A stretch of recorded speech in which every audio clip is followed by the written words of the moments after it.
Hey guys, welcome back to the channel. Before we dive into this one, let me ask you something. What if the strongest shinobi in history weren't defined by one bloodline, but by all of them? What if the power of the Senju, the Uchiha, the Hyuga, and clans thought lost to time could all live inside a single person? Today, we're answering that question. If you're new here, hit that subscribe button and ring the bell, because this is going to be a story you don't want to miss a single chapter of. Let's get into it. The morning sun hadn't even fully cleared the treeline when Tsunade slid the mission scroll across her desk. Naruto blinked at it, then at her, then back at the scroll like it might bite him. Whirlpool Country? He said. Isn't that just water? And more water? It's the ruins of your mother's homeland, Tsunade said, not looking up from the paperwork stacked beside her. Uzumaki. The land of whirlpools. It was destroyed decades ago, but the land itself is still there. Abandoned, mostly. Overgrown ruins, broken seals, old vaults nobody's bothered to loot because nobody's stupid enough to trigger what's left of the old defensive seals. So basically a death trap with bad plumbing. Basically, Tsunade said. Except 3 days ago, a patrol from a neighboring outpost picked up chakra readings coming from somewhere in those ruins. Not natural. Not old residual seal energy either. Something active. Naruto's ears perked up in that way they always did when the word mystery got anywhere near the word power. Define active. I mean it's pulsing, Tsunade said. Like something down there is breathing. Kakashi, leaning in the doorway with his usual unreadable calm, finally spoke. Sensor teams flagged it as a category worth investigating, not evacuating, which means it's dangerous enough to check, but not dangerous enough to panic about. Yet is doing a lot of work in that sentence, Sakura muttered from beside Naruto. Tsunade nodded slowly. That's why I'm sending the three of you. Kakashi leads. You investigate, you document, and if anything down there looks like it's about to go up in flames or come alive and try to eat somebody, you pull out immediately.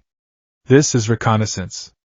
Not excavation. Define come alive and try to eat somebody, Naruto said. Don't test me, Naruto. If you've been with this channel for a while, you already know Naruto doesn't do careful reconnaissance. He does run in, ask questions later, apologize to Sakura afterward, so keep that in the back of your mind, because it's about to matter a lot more than usual. The journey to Whirlpool Country took the better part of 2 days. The roads thinned into overgrown trails, the trails thinned into nothing, and by the time the coastline came into view, it wasn't hard to see why nobody had rebuilt out here. The land was beautiful in the way old graveyards are beautiful. Wide inlets of blue-green water spiraled between jagged cliffs, the current itself twisting into slow, natural whirlpools that gave the region its name. Broken towers rose out of the tree cover in the distance, vine-choked and silent, their tops sheared off like something had bitten them. This is it, Kakashi said, crouching at the ridge overlooking the ruins. Uzumaki. Once one of the strongest hidden villages in the shinobi world. Allied so closely with Konoha that the swirl on every flak jacket you've ever worn is a tribute to this place. Naruto looked down at his own jacket. At the small red spiral stitched into the shoulder. He'd seen it his whole life and never once thought to ask what it meant. That's my mom's clan symbol, he said quietly. That's the Uzumaki crest. It is, Kakashi said. Your mother came from here, Naruto. Before it fell. For a second, nobody said anything. Even Sakura, who usually filled silences before they had the chance to get heavy, just let this one sit. Then Naruto shook his head, grinning too wide to be convincing. Well, no time like the present to go poke around Mom's old neighborhood, right? The chakra signal led them past the outer ruins, through a collapsed archway carved with faded spiral motifs, and down into what had clearly once been the heart of the village, now a maze of shattered stone platforms half swallowed by the earth. Sakura crouched by one wall, running her fingers along a groove cut into the rock. These aren't decorative, she said. These are seal arrays. Old ones? Really old ones? Can you read them? Kakashi asked. Some. It's like reading your grandmother's handwriting in a language she made up herself. Sakura frowned. Whoever built this place layered protection seals inside protection seals, barrier formations, chakra suppression wards, distortion seals to throw off sensors. This wasn't just a village.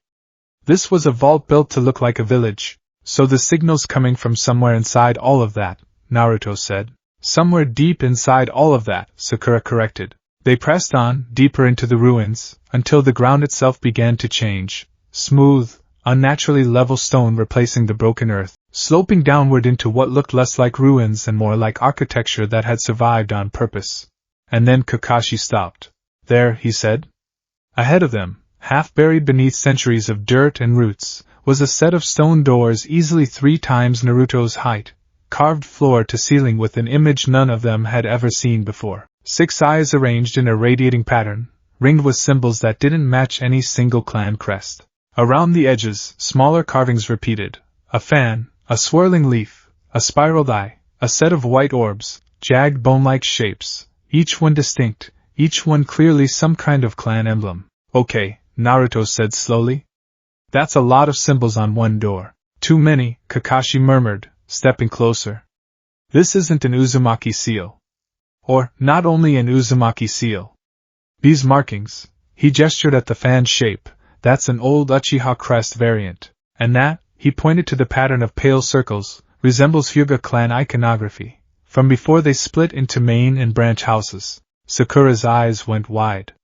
Why would Uzushiobikure have carvings from clans that weren't even allied with them? That, Kakashi said, is exactly the kind of question Tsunade told us to bring back, not answer ourselves. He reached out, checking the seal work along the door's edge with practiced caution, tracing chakra threads with the back of 2 fingers, careful not to trigger anything. This is old, he said. Old enough that half these ward seals have already decayed. Whatever's inside isn't being actively guarded anymore. It's just sitting here. Waiting. Waiting for what? Naruto asked. Kakashi didn't answer right away. When he finally did, his voice was quieter than usual. I don't know. But the pulse Tsunade mentioned, it's coming from directly behind this door. This is the part of the story where I'd normally tell you to grab a snack and get comfortable, because things are about to get interesting fast. So if you haven't already, now's a great time to like this video and subscribe. Trust me, you don't want to walk into the next scene without notifications on. It took the better part of an hour to clear enough of the collapsed rubble to open the doors without triggering whatever remained of the old ward seals. Sakura worked with slow, meticulous precision, redirecting chakra threads one at a time while Kakashi kept watch, and Naruto, for possibly the first time in his life, actually managed to sit still and not touch anything. There, Sakura finally said, wiping sweat from her brow. The outer wards are neutralized. I can't guarantee what's inside, but the door itself should open safely now. Kakashi nodded. Good work. Naruto, already ahead of you, Naruto said, already moving toward the doors. That wasn't permission to open it by yourself. It was basically permission. It really wasn't, but the door was already groaning open under Naruto's palms, ancient stone grinding against ancient stone, releasing a breath of cold, stale air that smelled like old rain and older secrets. Beyond the doors was a chamber unlike anything any of them had ever seen. The room was circular, easily the size of a small arena, its domed ceiling lost in shadow far overhead. Around the walls, more of those strange symbols repeated in a slow procession, clan after clan after clan, dozens of them. Some Sakura recognized, most she didn't. Thin channels cut into the floor connected each symbol to the center of the room, like veins feeding toward a heart. And at the center of the room, resting atop a raised stone dais, was the source of everything. It looked, at first glance, almost unremarkable. A smooth, dark orb roughly the size of a person's torso, suspended above the dais by nothing visible at all, rotating with slow, deliberate patience. But the moment Naruto's eyes landed on it, he felt it. A pulse. A heartbeat that wasn't his own, echoing faintly in his chest like a second, borrowed rhythm. Whoa, he breathed. Don't, Kakashi said immediately, one hand already raised in warning. Don't move any closer, Naruto. I'm not doing anything. You're breathing in its general direction, and that's already one thing too many for an object we know nothing about. Sakura had gone very still, her medical training kicking in without her even seeming to notice. Its chakra output is layered, she said slowly, working through it out loud. Not one signature.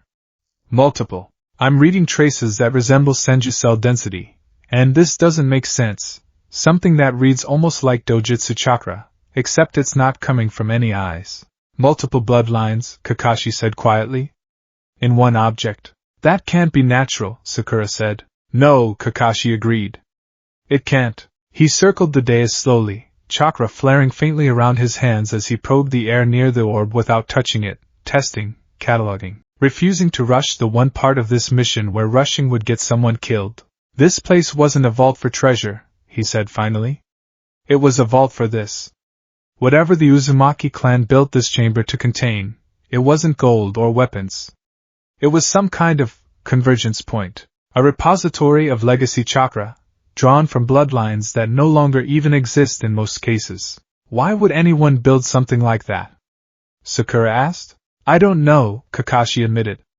But I know we're not touching it, cataloging it from a distance, and bringing everything we've documented straight back to the Hokage. This is exactly the kind of discovery that needs people smarter than us making the next decision. Agreed, Sakura said immediately. Naruto, for his part, said nothing at all, which, if you know Naruto even a little, should have been everyone's first warning sign. Here's the thing about Naruto that even his own team sometimes forgets in the heat of the moment. He doesn't experience curiosity the way most people do. Most people feel curious, and then decide whether or not to act on it. Naruto's curiosity is the decision. By the time his brain catches up to what his feet are doing, he's usually already 3 steps too close to whatever he wasn't supposed to touch. And right now, standing in a chamber built by his mother's ancestors, staring at an orb that pulsed like something alive, something ancient, something that felt, impossibly, almost familiar, like a voice calling his name from underwater. His feet were already moving before his brain had finished processing the word don't. Naruto. Kakashi's voice cracked like a whip, sharp enough that under any normal circumstance it would have stopped Naruto cold. But this wasn't a normal circumstance, and Naruto wasn't entirely in control of the last 3 steps he took toward the dais. It wasn't recklessness, exactly, not the usual kind, anyway. It was pull, a low, magnetic hum in his chest that had nothing to do with choice and everything to do with the fact that the moment he'd walked into this room, some deep and ancient part of his chakra network had recognized something. Called out to something. Answered something that had been sleeping in this chamber for longer than the Leaf Village had existed. His hand closed around the orb before Kakashi could cross the distance between them. The world went white. Not bright light white. Not explosion white. Empty white. The kind of white that isn't a color so much as the complete absence of everything else. Sound vanished. Kakashi's shout, Sakura's cry of his name, the low hum of the chamber itself, all of it swallowed whole in an instant, replaced by a silence so total that Naruto could hear his own pulse hammering in his ears like a war drum. And then the visions came. He saw, no, he felt, a forest growing where there had been barren earth a heartbeat before, roots erupting from bare palms, wood curling protectively around something small and vulnerable. He felt eyes that weren't his own opening across a scarred and weathered face, a world sharpening into red-tinted clarity, every movement of an enemy laid bare like a puzzle already halfway solved. He felt his own vision stretch and widen, veins bulging faintly at his temples, the world blooming outward in every direction at once until he could see 360 degrees without turning his head. He felt something colder, older, stranger, bone grinding beneath skin that wasn't quite skin anymore, hardening, sharpening, becoming weapon and shield in the same breath. Clan after clan? Bloodline after bloodline. Centuries of inherited power flooding through a doorway that had no business being open, pouring into him not gently, not kindly, but like a river given no choice but to fill whatever container it was handed. Too much, some small, distant part of him managed to think. This is too much, this is too much, this is, somewhere very far away, he thought he heard Sakura scream his name. Then the white swallowed that too. If your heart's racing right now, good, mine was too the first time I mapped this scene out. But don't go anywhere, because what happens when Naruto wakes up is honestly the part of this chapter I've been waiting the whole video to tell you. Stick around, Ruto. Naruto. Come on, open your eyes, that's an order. The voice came first. Then the smell, damp stone, old moss, and underneath it, faintly, the clean copper and ash scent that always seemed to cling to Kakashi's flak vest. Then, last of all, pain, a deep, full body ache that felt less like an injury and more like every muscle in his body had run a marathon he had no memory of starting. Naruto's eyes cracked open. He was lying on the stone floor of the chamber, his head cradled against Sakura's knee, her hands hovering over his chest with a soft green glow that felt more like relief than actual medical necessity at this point. Kakashi knelt on his other side, one hand braced against Naruto's shoulder, his visible eye scanning him with an intensity that Naruto rarely saw outside of an actual battlefield. "Ow," Naruto managed. "That's a good sign, at least," Sakura said, though her voice was shaking in a way she was clearly trying to hide. "Naruto, do you know how long you were out?" "No, almost 4 minutes," Kakashi said grimly. "Your chakra output during that time was—" He stopped, seeming to reconsider his words. "It was not something either of us has ever felt from you before, not even close to Kurama's chakra. Something else. Multiple something elses, actually." Naruto pushed himself upright, wincing, rubbing at his temples like he could massage the leftover static out of his skull. "I remember. I don't know. A forest. Eyes. A lot of eyes, actually, and they weren't all mine. And bones. There were bones under my skin at one point, I think? That's not a normal thing to remember experiencing, right?" "No," Sakura said carefully. "That is not a normal thing." The orb, Naruto noticed distantly, was gone. Not shattered, not stolen, simply gone. The dais now empty, the faint channels cut into the floor gone dark and lifeless, as though whatever had been feeding them had finally, after who knew how many years, found somewhere else to live. "It's inside you," Kakashi said quietly. "Or at least, whatever it was made of no longer exists as a separate object. I watched it dissolve into your chakra network the moment you touched it. I've never seen anything like it." Naruto stared down at his own hands like they might have changed shape without telling him. "Am I going to be okay?" he asked, and for a second, under all the noise and bravado, he sounded exactly like what he was. A kid who just had something ancient and unknowable poured directly into his soul without being asked first. Kakashi's expression softened, just slightly. "I don't know yet," he admitted. "But we're going to find out together, and we're going to do it carefully. Can you stand?" Naruto nodded, and with Sakura's help, got shakily to his feet. His legs held, which felt like a small victory. His vision swam for a second, colors sharpening and softening in strange pulses before settling back to normal. Almost normal. It happened fast. So fast that if Sakura had blinked at the wrong moment, she would have missed it entirely. As Naruto turned toward the chamber doors, catching the very edge of torchlight along the wall, his eyes flickered. Just for an instant. Just a heartbeat's length of time. But in that heartbeat, his familiar blue eyes weren't blue at all. They were a deep, unsettling red, ringed faintly with a pattern of dark, curling marks that looked disturbingly, unmistakably similar to the fan-shaped crest carved into the stone doorway behind them. And then it was gone. Blue again. Naruto blinking, rubbing at his face, entirely unaware anything had happened at all. Sakura froze mid-step, her breath catching in her throat. She didn't say anything. Not yet. They made it out of the ruins before nightfall, Naruto walking under his own power the whole way, insisting, loudly, repeatedly, with increasing annoyance, that he felt totally fine. "Seriously, you guys are being weird." Kakashi kept close beside him regardless, watching every step, every flicker of movement, cataloging details he had no intention of sharing with Naruto until he understood them himself. Sakura hung back several paces, quiet in a way that wasn't like her at all. "You saw something," Kakashi said to her quietly, once Naruto had moved far enough ahead, distracted by the sight of the coastline glittering under the setting sun. Sakura hesitated.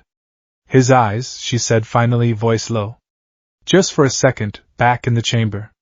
They changed. Red, with markings, Kakashi, it looked like the Sharingan. Kakashi's visible eye narrowed, the only outward sign of how much that single sentence had just rearranged his understanding of the mission. "That's not possible," he said slowly. "Not without an actual transplant. Not without." "I know what I saw," Sakura said.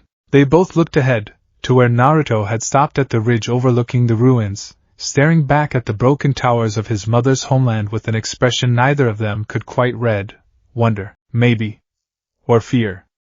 Or something that hadn't been given a name yet, because nobody had ever needed one before. We tell Tsunade everything, Kakashi said finally. Every detail. Tonight. Sakura nodded, already dreading the conversation. 3 days' journey back to the Hidden Leaf gave Naruto plenty of time to feel, more or less, like his normal self again. The ache faded. His chakra settled into something that felt, mostly, familiar, if slightly heavier than before, like carrying a bag he hadn't quite adjusted the straps on yet. He didn't notice the eyes again.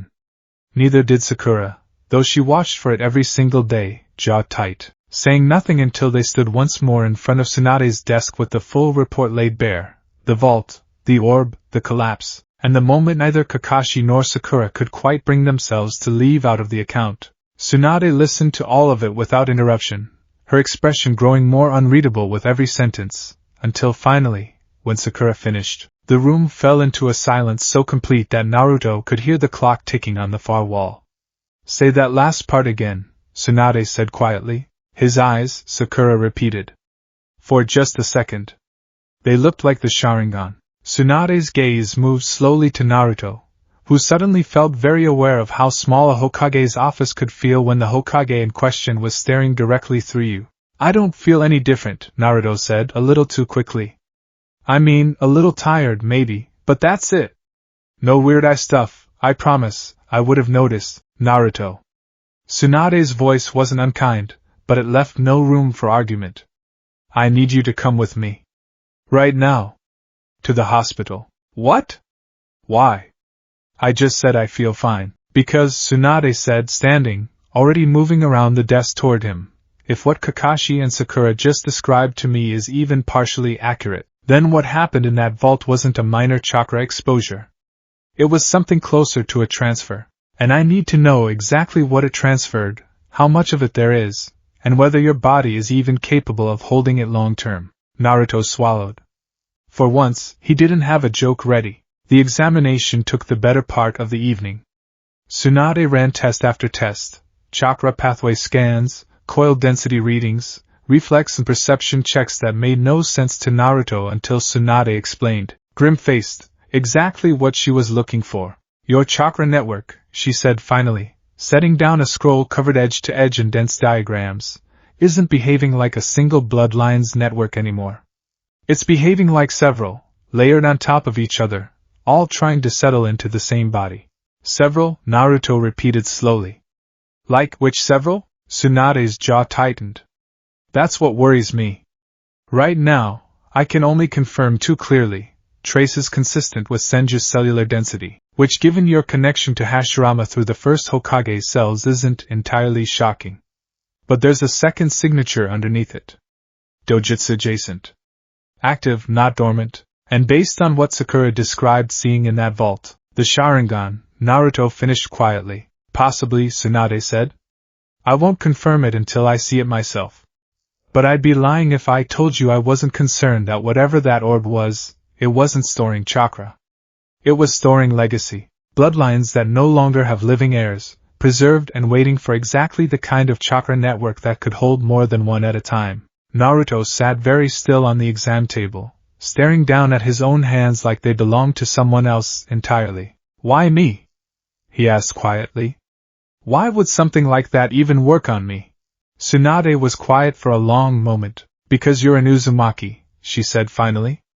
Your clan's chakra was always built differently. Deeper reserves, faster regeneration, a resilience most bloodlines can't match. If anyone in this village's history was ever going to survive a convergence like this without their chakra network tearing itself apart, it would be you.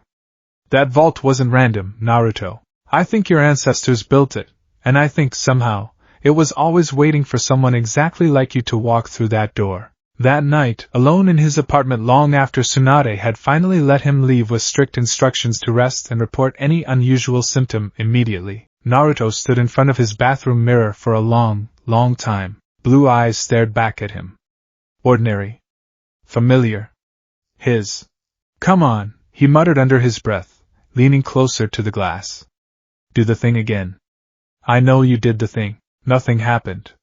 He was about to give up, more relieved than disappointed, when the lights flickered, just once, just for a heartbeat, and for one single, unmistakable instant, his reflection's eyes weren't blue at all. Naruto froze. Red. Ringed with dark, curling marks. Staring back at him with an expression that wasn't quite his own, like something ancient looking out through a window it hadn't fully learned how to use yet. And then it was gone. Blue eyes. His eyes. Ordinary, familiar, and utterly, undeniably his. Naruto stood there a long moment, heart hammering, hands braced against the sink. Okay, he whispered to the empty bathroom. Okay, that's a thing that's happening now. Great. Cool. Totally normal. Somewhere out past the village walls, in the quiet dark of Whirlpool Country, the empty stone chamber sat silent, its dais bare, its ancient carvings dim, its long, long watch finally, after all these years, over. But whether that watch had truly ended, or simply passed on to someone new, was a question that wouldn't be answered for a long time yet. What if Naruto combined every legendary bloodline? 3 days after the incident in Whirlpool Country, Naruto stood at the edge of Training Ground 7 at dawn, staring down at his own bare feet like they'd personally betrayed him. Roots. Actual, honest-to-goodness roots, thin and pale and faintly glowing with chakra, had pushed up through the packed dirt beneath his sandals sometime during his warm-up stretches, curling gently around his ankles like the earth itself had decided to hold his hand. Okay, he said out loud, to absolutely nobody. That's new. He nudged the roots with his toe. They retracted, slow and almost shy, sinking back into the soil as if embarrassed to have been noticed at all. Naruto crouched down, poking at the disturbed earth with one finger. No seal markings.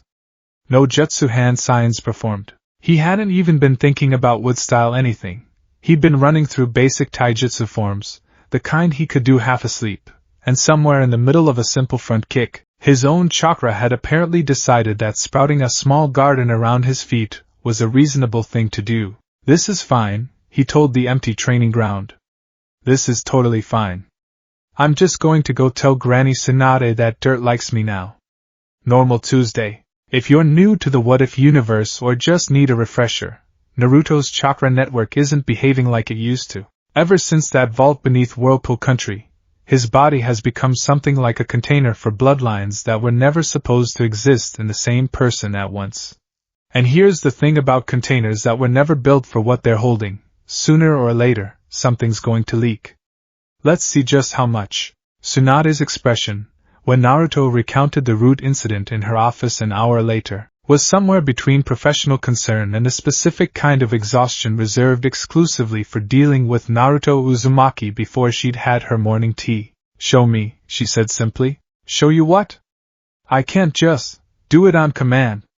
It happened when I wasn't even trying. Then don't try, Tsunade said. Just do the kick again. Same one you did this morning. Naruto sighed, shuffled back a few feet to give himself room, and threw the same simple front kick he'd practiced 1,000 times before. Nothing happened. He tried it again.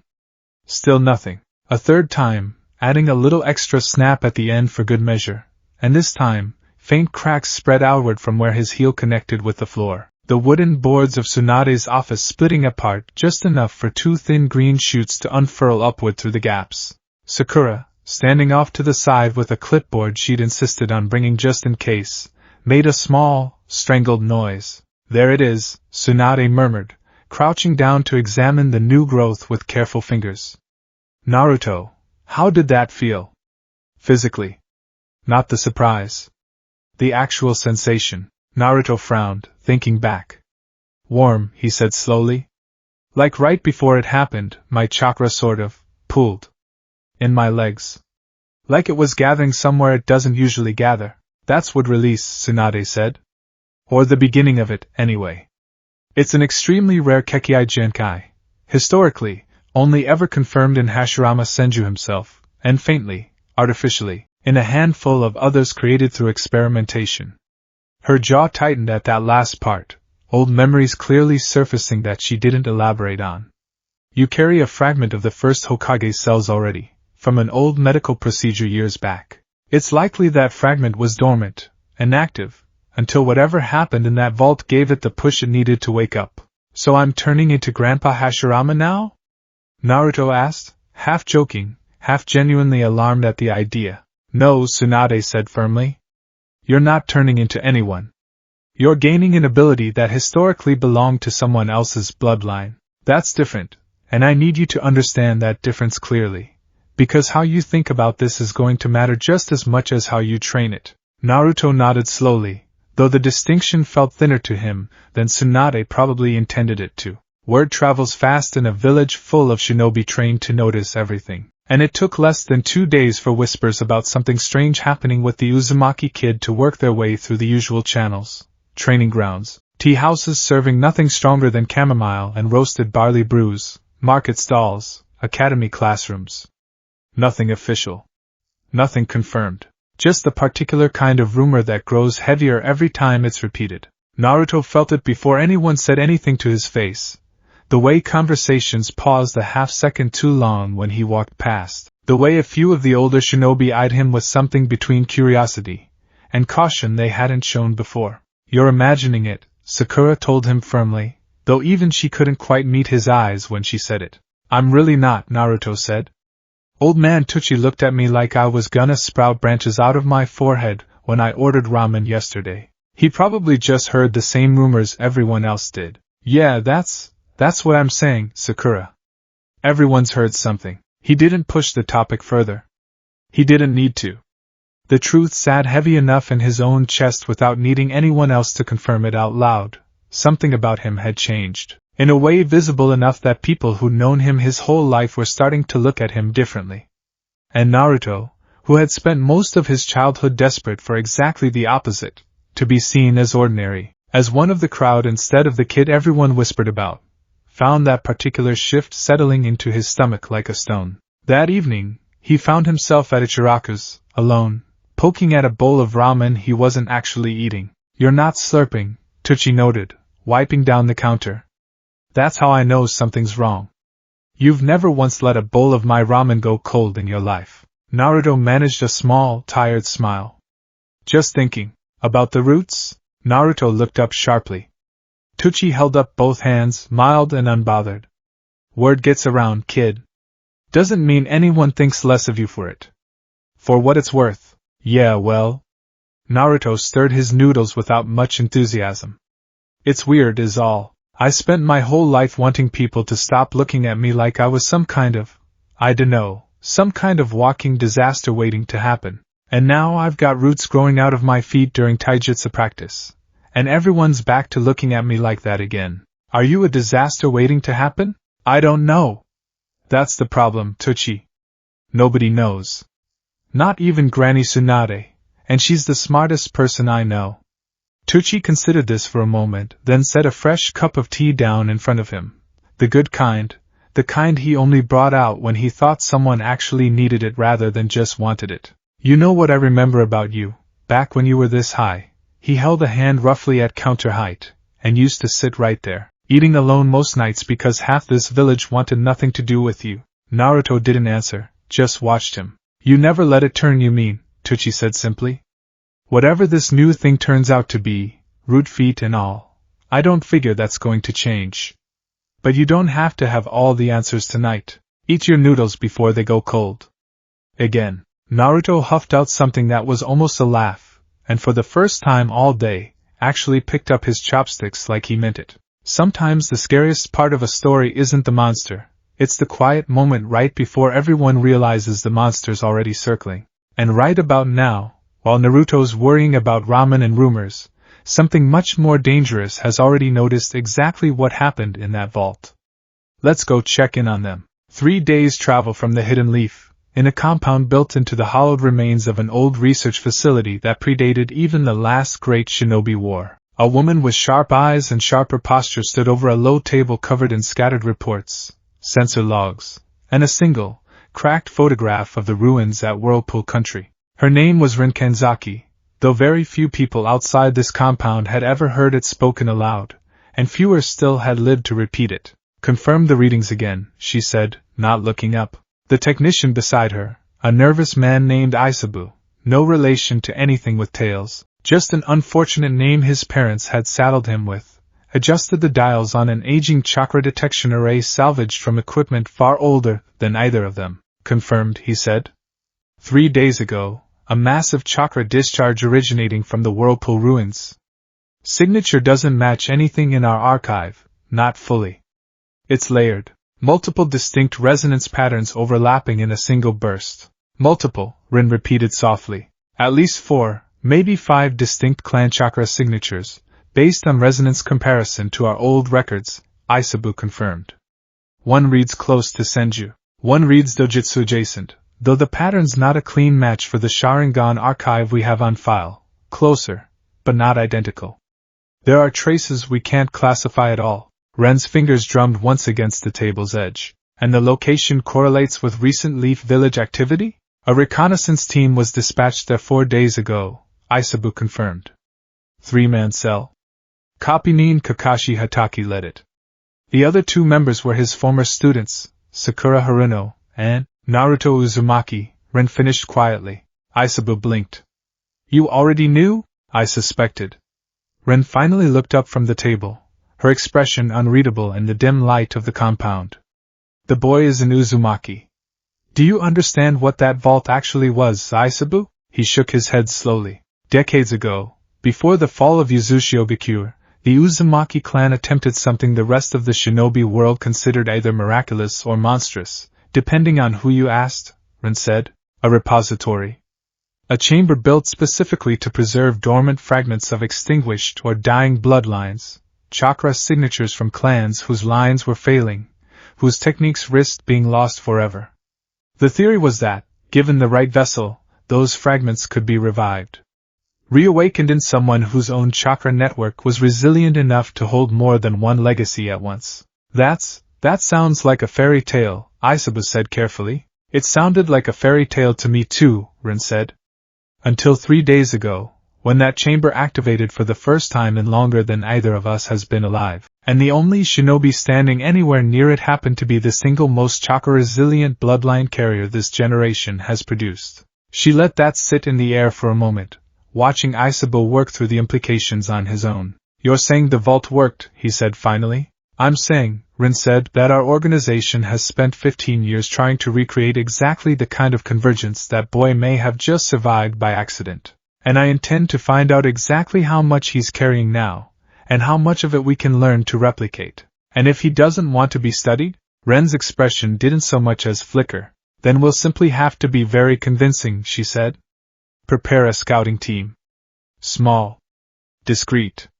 I want eyes on that boy before the Leaf Village decides to lock him away somewhere we can't reach. Back in the Hidden Leaf, the following week brought a slow, steady trickle of new anomalies, small at first, easy to explain away, and then not so easy at all. During a routine sparring match with Kiba, Naruto's peripheral vision sharpened so suddenly, and so completely that he'd called out Akamaru's flanking maneuver a full second before the dog had actually committed to it, leaving both Kiba and Akamaru staring at him in identical, wide-eyed confusion. How do you know he was gonna go left?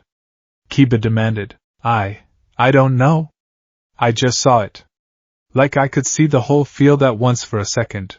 During a late-night training session, alone, practicing chakra control exercises meant to help him settle whatever was happening beneath the surface. Naruto's arm brushed against a fallen tree branch, and the wood beneath his palm softened, bending pliant and cooperative like clay instead of splintering the way old dead wood should. And once, just once, late at night, half asleep and unguarded, he woke from a dream he couldn't remember with his forearm aching fiercely. And when he rolled up his sleeve to check, he found the faint, pale outline of something hard and smooth just beneath the surface of his skin, gone by the time he'd fully blinked the sleep from his eyes. He didn't tell Tsunade about that last one. Not yet. Some things felt too strange to say out loud, even to the person whose entire job was making sense of strange things. If you're keeping count at home, that's would release some kind of enhanced perception ability, and something underneath his skin that none of us have a name for yet. Bloodlines really are stacking up fast in this story. But don't worry, we're going to slow down and dig into each one properly as we go. For now, though, we need to check back in on Team Kakashi, because things in the village are about to get a lot more complicated. Kakashi called the team together on the 7th day, in a quiet training field well away from prying ears, along with Tsunade and, notably, Irika, who Naruto hadn't expected to see there at all. "We need to talk about how the village handles this going forward," Tsunade said without preamble, once everyone had gathered. "Word is already spreading badly, and half of what's being repeated in the marketplace is either exaggerated or flat wrong. I want to get ahead of it before the council starts making decisions without me in the room." "The council already knows?" Naruto asked, a knot forming in his stomach. "Elements of it," Tsunade admitted. "I can't keep a chakra anomaly this significant fully contained from the clan heads forever, not without it looking like I'm hiding something dangerous. Some of them are treating this as a fascinating development. Others," she paused, choosing her words with visible care, "are treating it as a security concern." "A security concern," Naruto repeated flatly. "I'm not. I haven't hurt anybody. I grew some tree roots during taijutsu practice." "I know that," Tsunade said gently now. "And I intend to make that argument clearly and repeatedly to anyone who suggests otherwise. But I need you to understand the position this puts all of us in. A shinobi who unexpectedly manifests one unclassified bloodline trait is unusual. A shinobi manifesting what looks like several, all at once, all without training, all without warning," she shook her head. "That's the kind of thing that makes even reasonable people nervous, Naruto. Not because of who you are. Because of what it represents, if it's not understood and managed carefully." Iruka, who had been quiet until now, finally spoke. "For what it's worth," he said, "I don't think anyone who's watched you grow up believes for a second that you're some kind of threat. But Lady Tsunade's right that perception matters here almost as much as reality does. We need a plan. Not just for your safety, Naruto, for the village's peace of mind too." Naruto's jaw tightened, old, familiar frustration rising in his chest, the specific, exhausting frustration of being judged for something he hadn't chosen and couldn't fully control. But he swallowed it down, because he recognized, even through the sting of it, that Iruka wasn't wrong. "So what's the plan?" he asked instead. Tsunade exhaled. "Controlled, supervised training. Regular medical monitoring. And," she added, glancing at Kakashi, "additional guidance from someone with direct, practical experience in at least one of the traits you're manifesting." Kakashi nodded. "I've already sent word. Yamato should arrive within the week." Naruto blinked. "Captain Yamato? Why?" "Would release," Sakura said quietly, understanding arriving a half-second before Naruto's did. "He's the only other person alive with any working knowledge of it." "Exactly," Tsunade confirmed. "He won't have all the answers. What you're carrying goes well beyond anything even he's had to manage. But it's a start, and starts are what we need right now, steady ones, not panicked ones." Naruto nodded slowly, some of the tension easing from his shoulders, though not all of it. Not nearly all of it. That night, walking home alone through streets slowly emptying as the sky darkened toward full night, Naruto found himself replaying Tsunade's words over and over. A security concern. Not because of who he was, because of what he represented. He'd heard variations of that sentence his whole life, in one form or another, dangerous because of what he carried, long before any of this started, back when the what in question had been Kurama instead of some ancient vault's worth of borrowed bloodlines. He'd thought he'd left that particular fear behind years ago, buried under hard-won trust in a village that had finally, slowly, learned to see him as Naruto first and Container second. And now here it was again, wearing a different face. Am I still just something people are scared of underneath?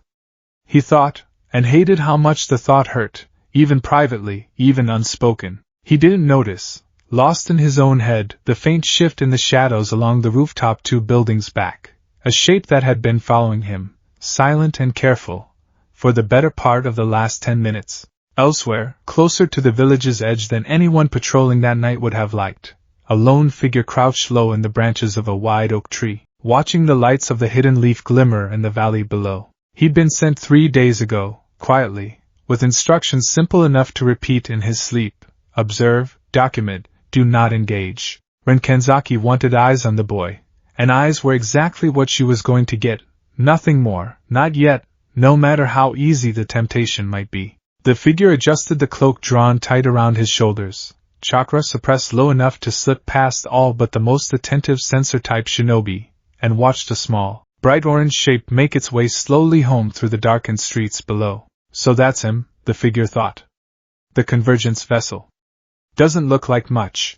He allowed himself a small, private smile beneath the shadow of his hood. Won't matter what he looks like, once Lady Rin gets what she needs from him. Back on the ground, Naruto reached his apartment, shrugged off his jacket, and flopped face first onto his bed without bothering to change. Exhausted in the particular way that had nothing to do with physical effort and everything to do with the slow, grinding weight of being watched, worried about, and quietly reclassified by an entire village all at once. He lay there a long moment, staring at the ceiling, before muttering quietly into the dark. I didn't ask for any of this. Nobody answered, of course. But somewhere deep in his chest, in that low, warm place where a very old, very powerful fox usually slept, Naruto thought he felt something stir. Not Kurama exactly, but something adjacent to him, some fragment of ancient chakra shifting restlessly in its sleep, as though it, too, was slowly beginning to wake up and take stock of the body it now called home. Naruto closed his eyes. Tomorrow, he told himself. He'd figure out tomorrow. Tonight, he just wanted to sleep. What if Naruto combined every legendary bloodline? Yamato arrived at the village gates just past midday, dust from the road still clinging to his sandals, a familiar wooden pack slung over one shoulder. He looked, as always, calm in that specific, deliberate way that made it easy to forget just how strange his own life had been before he'd settled into it. Naruto spotted him first, waving from across the courtyard with enough enthusiasm to make several nearby Chunin flinch. Captain Yamato! Over here, Naruto! Yamato inclined his head in greeting, though his eyes were already doing something Naruto recognized from years of missions together, quietly, carefully assessing. Reading the air around him. You look well. I feel weird, Naruto admitted immediately. Like, extremely weird. My feet keep growing plants without permission. So I've heard, Yamato said, the faintest smile tugging at the corner of his mouth. Lady Tsunade filled me in on the details on my way here. I have to say, in all my years dealing with wood release, I've never once heard of it manifesting quite this enthusiastically. Is that a nice way of saying out of control? It's a nice way of saying we have work to do, Yamato said. Come on. Let's go see exactly what we're working with. They walked together toward Training Ground 44, the same dense, tangled forest most shinobi knew better as the Forest of Death, chosen deliberately for its isolation and its resilience to the kind of stray chakra damage that tended to accompany brand new, poorly understood techniques. Why here? Naruto asked, eyeing the looming tree line with some suspicion. He had history with this particular training ground, most of it involving giant venomous creatures he'd rather not think about. Because if something goes wrong, Yamato said simply, I'd rather it go wrong somewhere already built to survive things going wrong. Comforting. That's the idea. They reached a small clearing deep enough into the forest that the canopy blotted out most of the afternoon sun, dappled green light filtering down onto churned earth, and scattered fallen branches. Yamato set his pack down against a tree trunk and turned to face Naruto squarely. All right, he said. Before we do anything else, I want you to understand something important. Wood release isn't like most other techniques you've learned.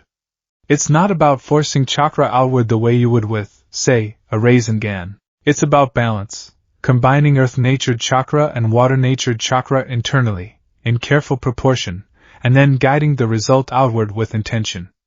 It requires precision, not power. Precision, Naruto repeated.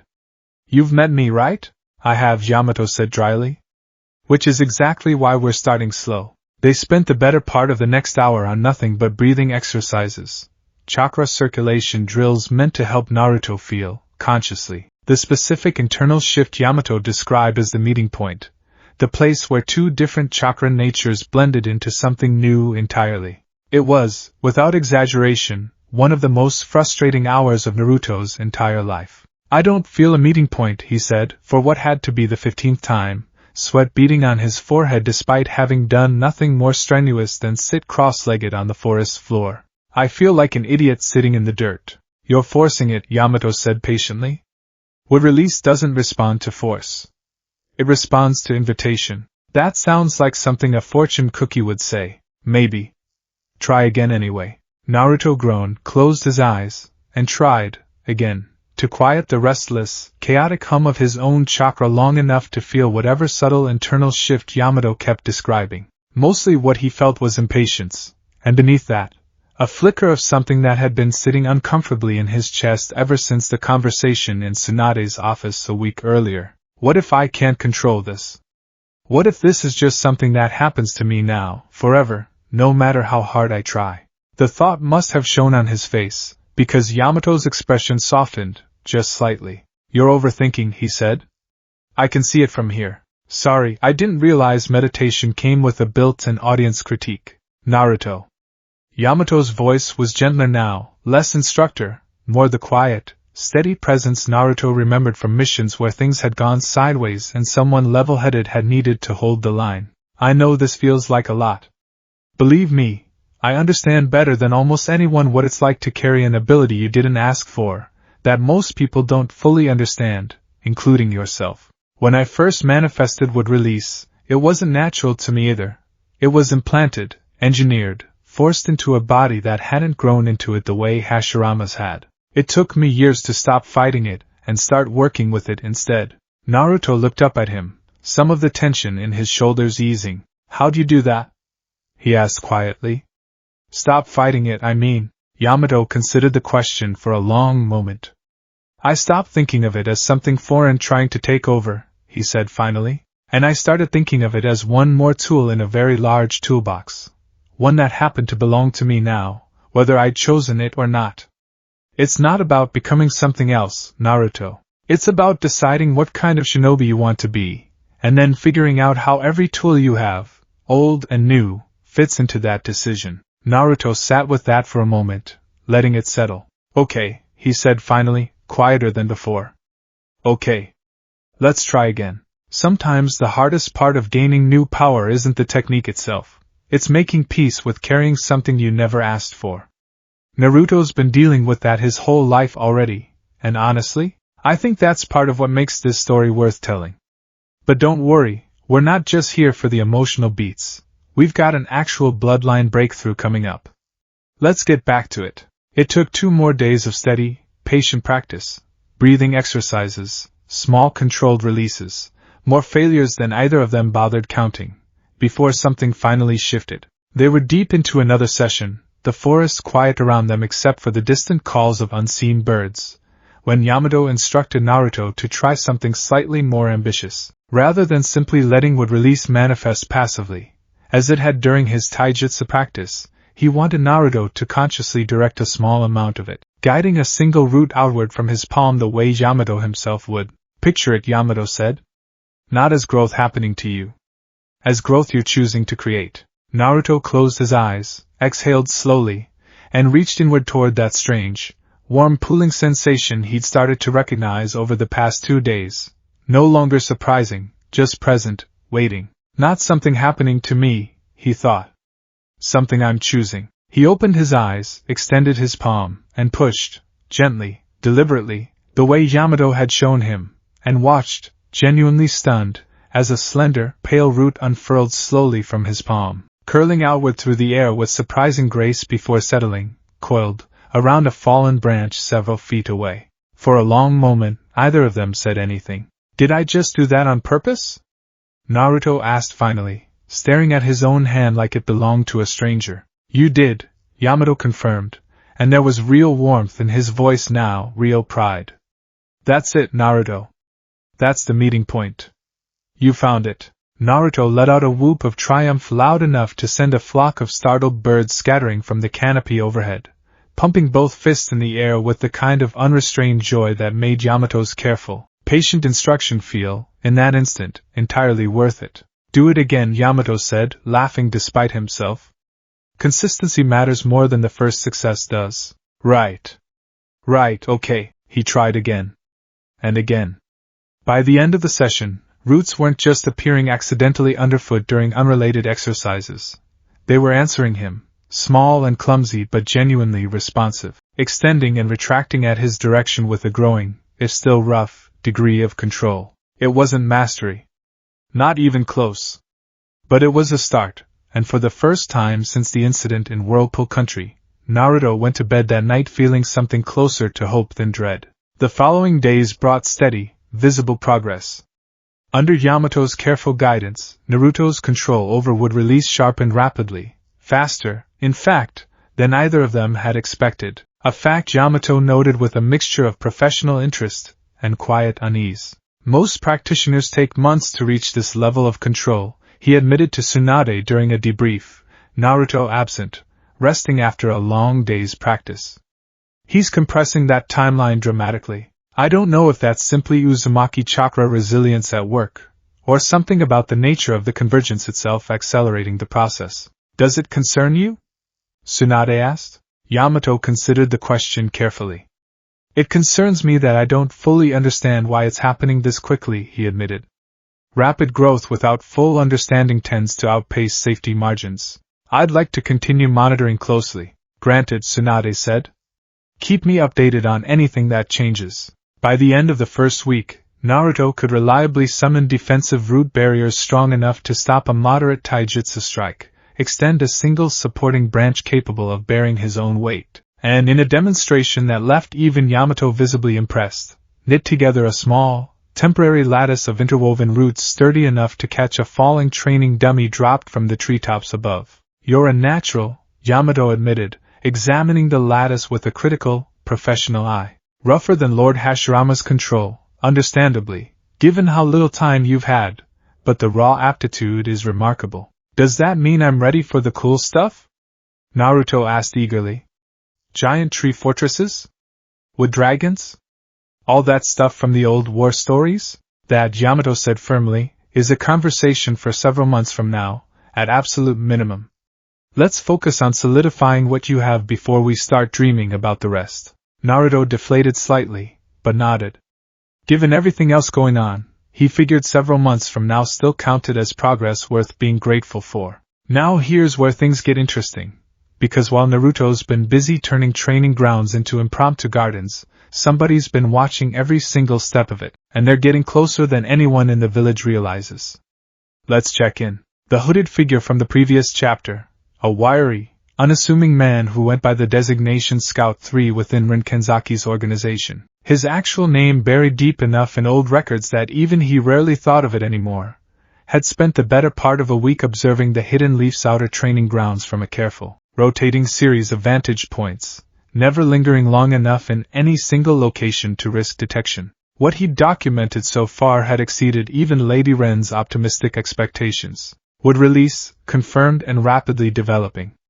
A young, still inexperienced practitioner, yes, but developing at a pace that suggested either extraordinary natural aptitude or an underlying chakra structure fundamentally different from anything in the organization's existing records. He crouched now in the dense upper branches of a tall cedar overlooking the edge of Training Ground 44, watching from a careful distance as Naruto, sweating, grinning, clearly exhausted but pleased with himself, extended yet another root lattice under Yamato's watchful supervision. Impressive, Scout 3 thought, adjusting the small chakra-suppressing talisman tucked into his collar to ensure his own presence remained undetected. And this is apparently just the beginning of what that convergence granted him. He made a final note in the small, coded journal tucked into his sleeve, chakra signature readings cross-referenced against timestamps, training patterns, and rough estimates of the boy's overall growth curve. Recommendation: continued observation.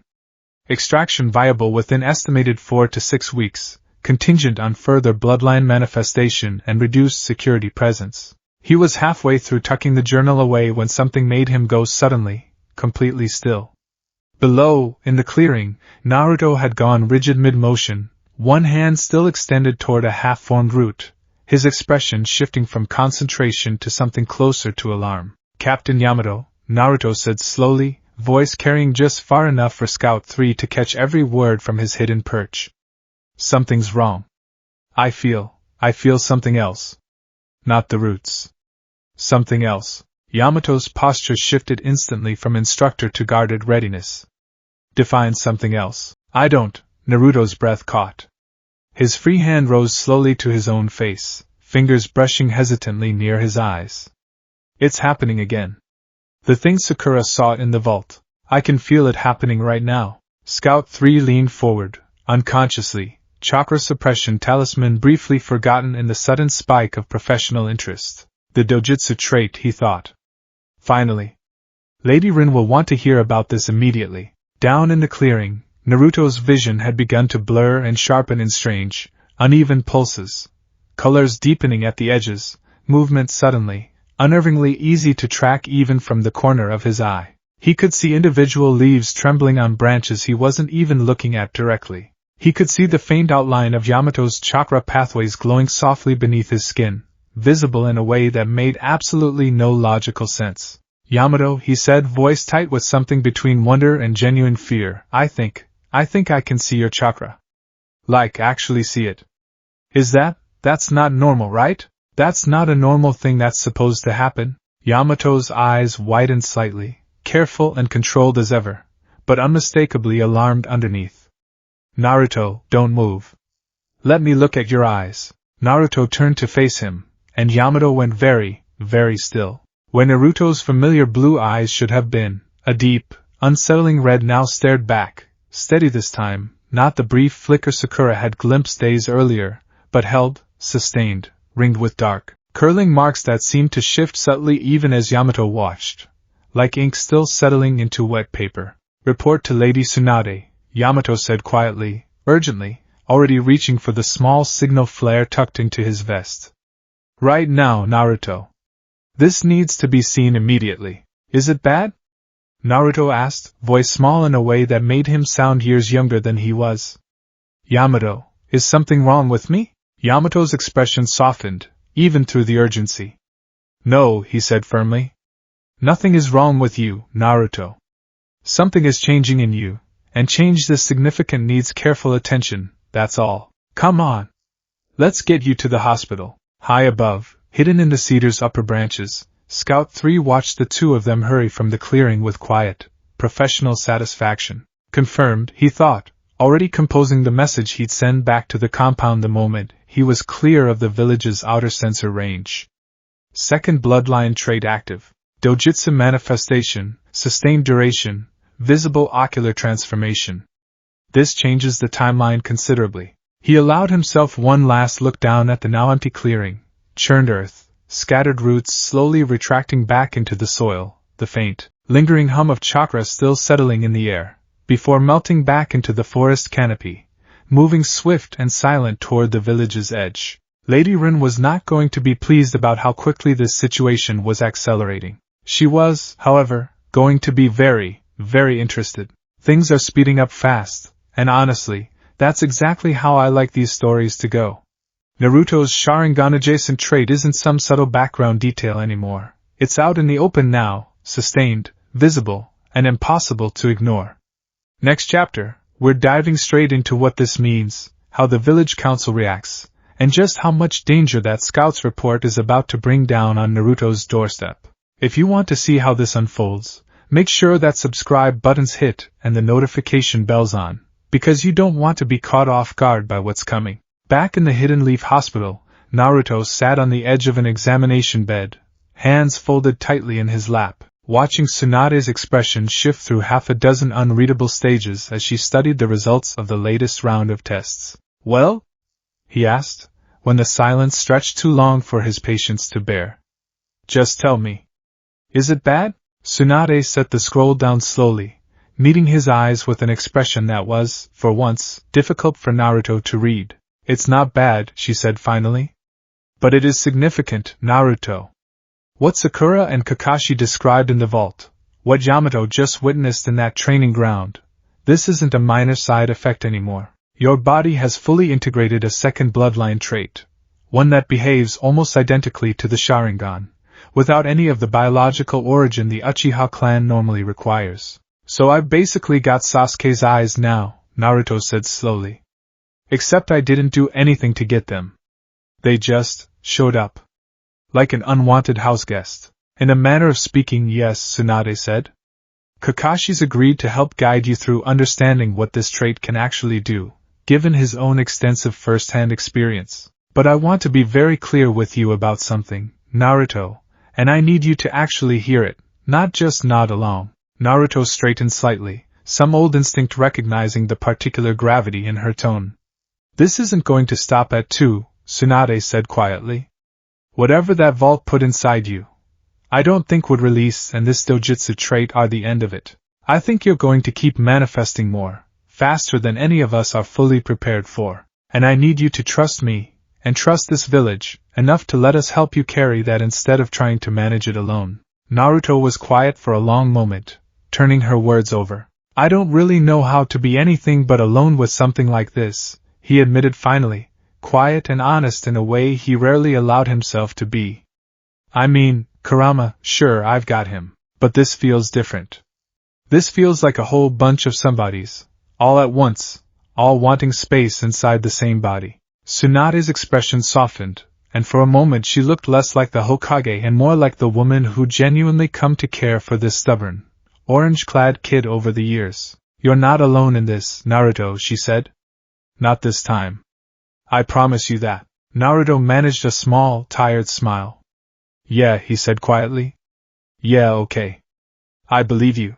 Later that night, alone in his apartment once more, Naruto stood in front of his bathroom mirror, a habit forming now, whether he wanted it to or not, and stared at his own reflection for a long, long moment. Blue eyes stared back.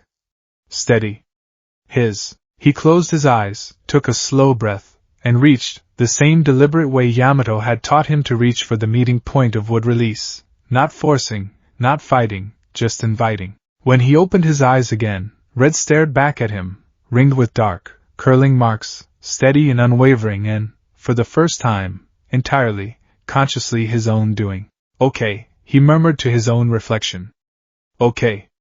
Let's figure out what you can actually do. Outside his window, far beyond the village walls, a small, hooded figure moved swiftly through the darkness, carrying news that would soon set much larger, much more dangerous plans into motion. But for tonight, at least, Naruto allowed himself one quiet, private moment of something that felt, against everything else weighing on him, remarkably close to pride. Kakashi Hatake had faced down S-rank missing Nin, survived wars that had reshaped the shinobi world twice over, and once talked an entire squad of hostile shinobi into standing down using nothing but a very convincing bluff about reinforcements that didn't exist.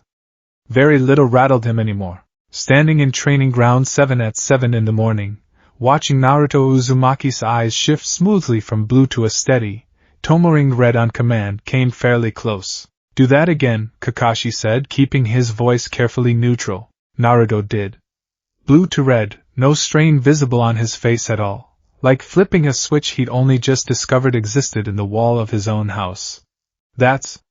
Kakashi trailed off, uncharacteristically at a loss for words. Weird? Yeah. I know. Naruto let the transformation fade, blinking back to blue, rubbing at his eyes out of habit even though there was no actual discomfort involved anymore. Granny Tsunade said you'd know what to actually do with it better than anybody else, since you've, He gestured vaguely at Kakashi's forehead protector, currently covering the one eye that had carried a borrowed Sharingan for the better part of Kakashi's adult life. I appreciate the vote of confidence, Kakashi said dryly, though I should point out, my Sharingan was a transplant. A gift, freely given, under specific and tragic circumstances. Yours is, he paused, searching for the right word. Weird, Naruto supplied again.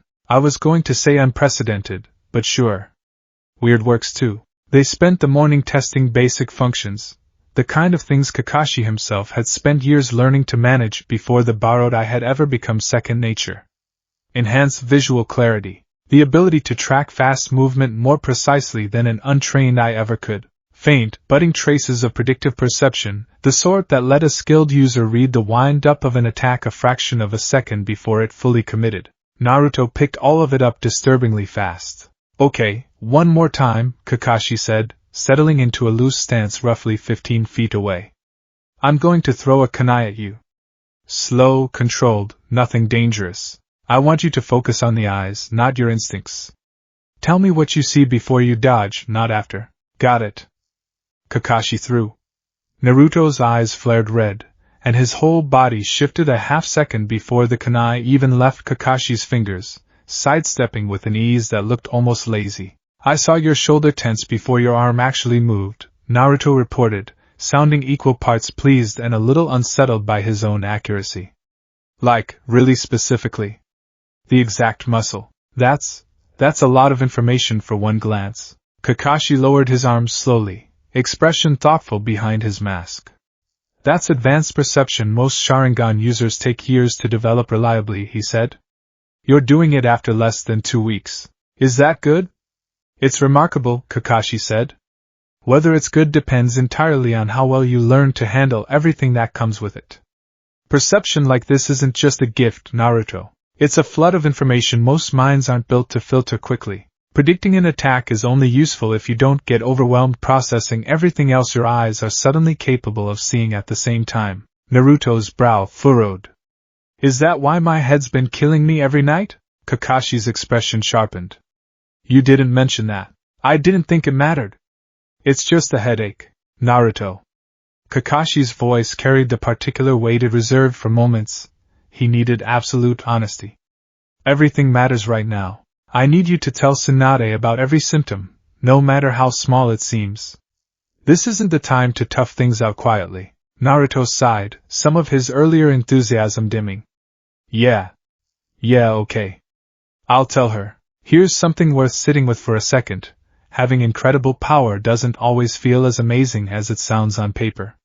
Sometimes it just feels like a headache you're too stubborn to mention. Naruto's learning that lesson the hard way, and it's not going to be the last time this story asks what the actual cost of all this power really is. Anyway, let's check in on what's happening back at the Hokage's office, because the council's been busy while Naruto's been training. The council chamber was, on the best of days, a room full of careful diplomacy and quietly competing agendas. Today was not the best of days. I understand the concern, Tsunade said, standing at the head of the long table, arms crossed, patience visibly thinning with every passing minute. But I want to remind everyone in this room that Naruto Uzumaki has done nothing, to warrant the kind of restrictive measures currently being proposed.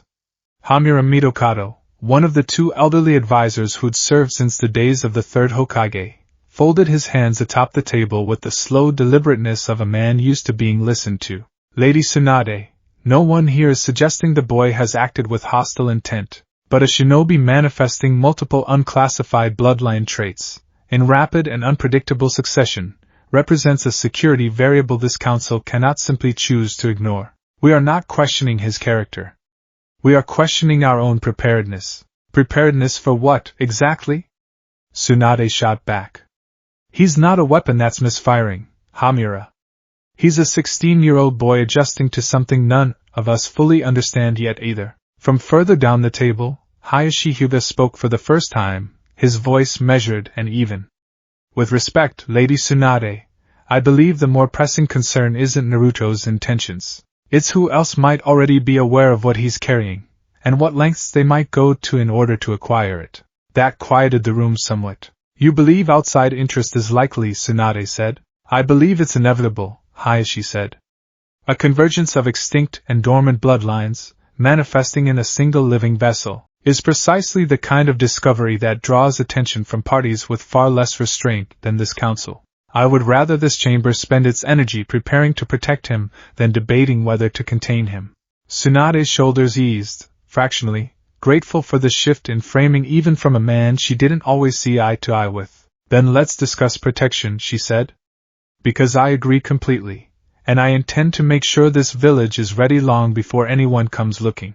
Unbeknownst to the council debating his fate several buildings away, Naruto himself had wandered, restless and in need of fresh air after his morning session with Kakashi, toward the Hyuga compound's outer training grounds, not out of any specific plan, but because Hinata had mentioned, in passing days earlier, that she'd be practicing there most mornings, and Naruto found himself craving something that felt normal after a week that had contained very little of it. He found her exactly where she'd said she'd be, moving through a slow, precise kata alongside her cousin Niji, both of them focused entirely on form, chakra flaring faintly blue-white around their palms in the familiar gentle fist style. Hey! Naruto called, waving as he approached. Hinata startled slightly, color rising in her cheeks the way it still sometimes did around him, though far less than it used to. And Naruto? I didn't expect you to. Needed some air, Naruto said, dropping down onto a low stone bench at the training ground's edge. Training with Kakashi-sensei this morning got kind of intense. Neji, finishing his current form with practiced precision, turned to regard Naruto with a level, assessing look. The dojutsu trait, he said. It wasn't a question. Naruto blinked.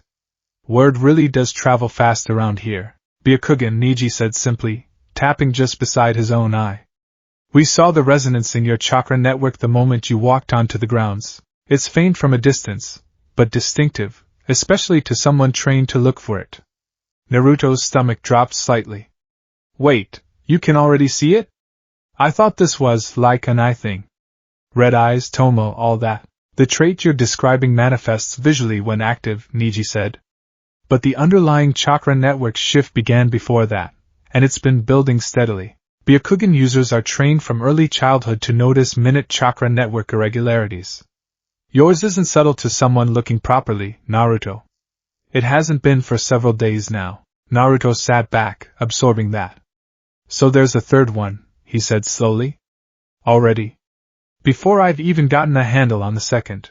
Hinata's expression softened with concern, moving to sit beside him. Are you all right? She asked quietly. Honestly? Naruto huffed out a short, humorless laugh. I don't really know anymore. Every time I think I've caught up to whatever's happening to me, there's already something new waiting behind it. If you've ever felt like you're constantly playing catch-up with something bigger than you, you already know exactly how Naruto's feeling right now. And it's about to get a lot more complicated, because word about a third emerging bloodline trait doesn't stay quiet for long in a village full of clan elders who take inheritance very seriously. Let's see how the Hyuga elders react. News of a third bloodline resonance reached the Hyuga clan's council of elders by that same evening, carried swiftly by Neji himself, who felt, correctly, as it turned out, that this was not information that should wait until morning. The elders convened in a private chamber deep within the compound, the mood tense in a way that had little precedent even within a clan well practiced in careful, guarded diplomacy. This is unacceptable, Elder Hohito Hyuga said flatly, his weathered hands folded tightly atop his knees. Our bloodline is sacred. Passed down through blood, through generations of careful lineage. It is not something to be absorbed by whatever mystical accident befell that boy in Whirlpool Country. With respect, Neji said carefully, Naruto did not seek this out. He didn't choose to carry the Byakugan's chakra signature any more than he chose the others. Choice is irrelevant, Hohito snapped. What matters is precedent. If bloodlines can simply be stolen by circumstance, what protects any clan's legacy going forward? What's to stop others from seeking out similarly reckless means to claim what isn't theirs? A quieter voice cut through the rising tension, Elder Hana Hyuga, the eldest woman present, whose opinion carried particular weight within the clan's more traditional circles. There is another way to view this, she said slowly. Our clan has long guarded the Byakugan as something precious precisely because we feared its loss. Extinction. A bloodline with no living heir, gone forever, the way so many others have already vanished from this world entirely. She paused, considering her own words carefully. If what that boy carries is truly a preservation of dying legacies rather than a theft of living ones, then perhaps what happened is not so different from what already exists in our own history. Bloodlines strengthened through careful union between compatible lines, rather than simply hoarded until they fade. You're suggesting we simply accept this, Hohito said, incredulous. I'm suggesting, Hana said, that anger accomplishes nothing here.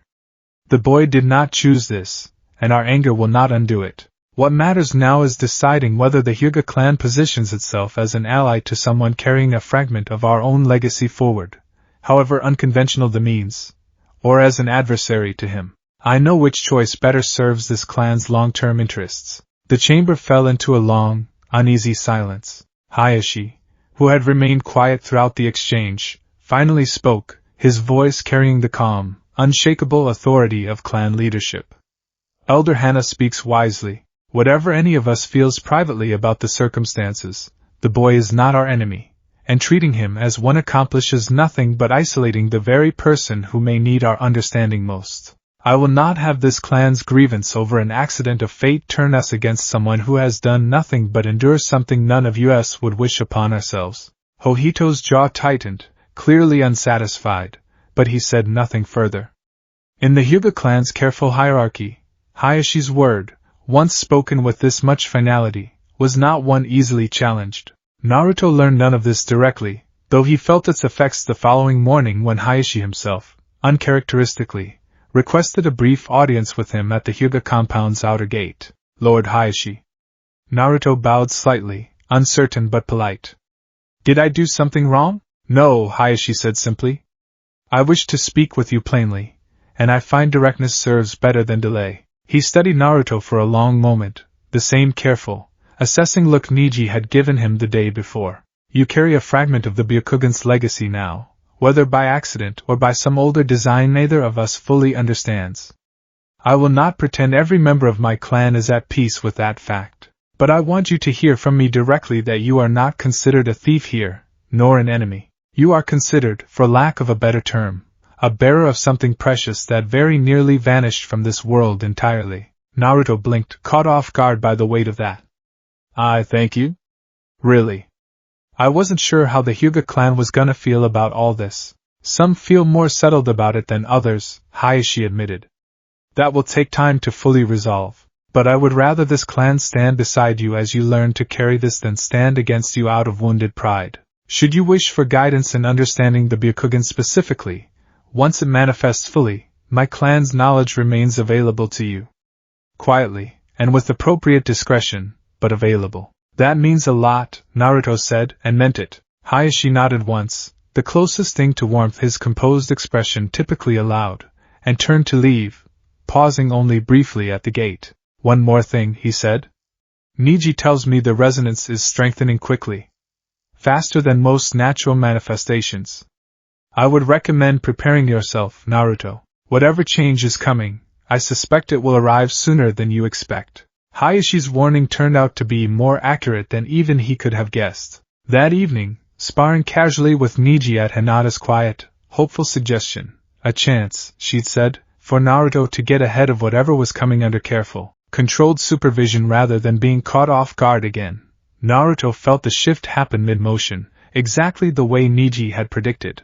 They'd been trading light taijutsu exchanges, nothing serious, simply testing reflexes, when Naruto ducked beneath a strike aimed at his shoulder and felt, abruptly, the entire world seemed to widen around him. He staggered, one hand flying to his own temple as his vision, already sharpened by the dojutsu trait he'd spent the past week growing accustomed to, expanded further, blooming outward in every direction until he could see, disorientingly, clearly, everything. Niji in front of him. Hinata off to the side, hand raised halfway to her mouth in surprise. The outline of the compound wall behind him, visible without turning his head at all. Even faintly, the shape of Hayashi watching from a window on the compound's second floor, far outside Naruto's normal field of vision entirely. Whoa! Naruto's knees buckled, overwhelmed by the sheer volume of visual information flooding in all at once. Niji caught him before he hit the ground, steadying him with practiced ease. Breathe, Niji said firmly. Naruto, focus on my voice, not your eyes. The Byakugan's field of vision overwhelms almost everyone the first time it activates. It settles. Breathe.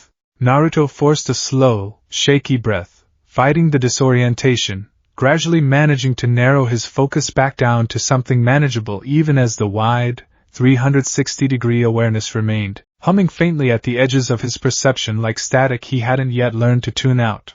That's, he managed finally, voice unsteady. That's a lot. That is genuinely so much information, Niji. I don't know how you guys deal with seeing like that all the time. You adapt, Niji said, something almost like sympathy in his usually reserved expression. It takes time. You're managing better than most first-time manifestations I've witnessed, for what it's worth. Hinata knelt beside him, gently, concern written plainly across her face. Naruto, are you all right? Do you need Lady Tsunade? Naruto blinked hard, forcing his vision to settle, the overwhelming 360-degree awareness slowly, gradually narrowing back towards something closer to normal, though clearly not fully gone. Yeah, I think I need to go see her. This one's bigger than the last two somehow. 3 bloodlines now, active and confirmed, in less than 3 weeks.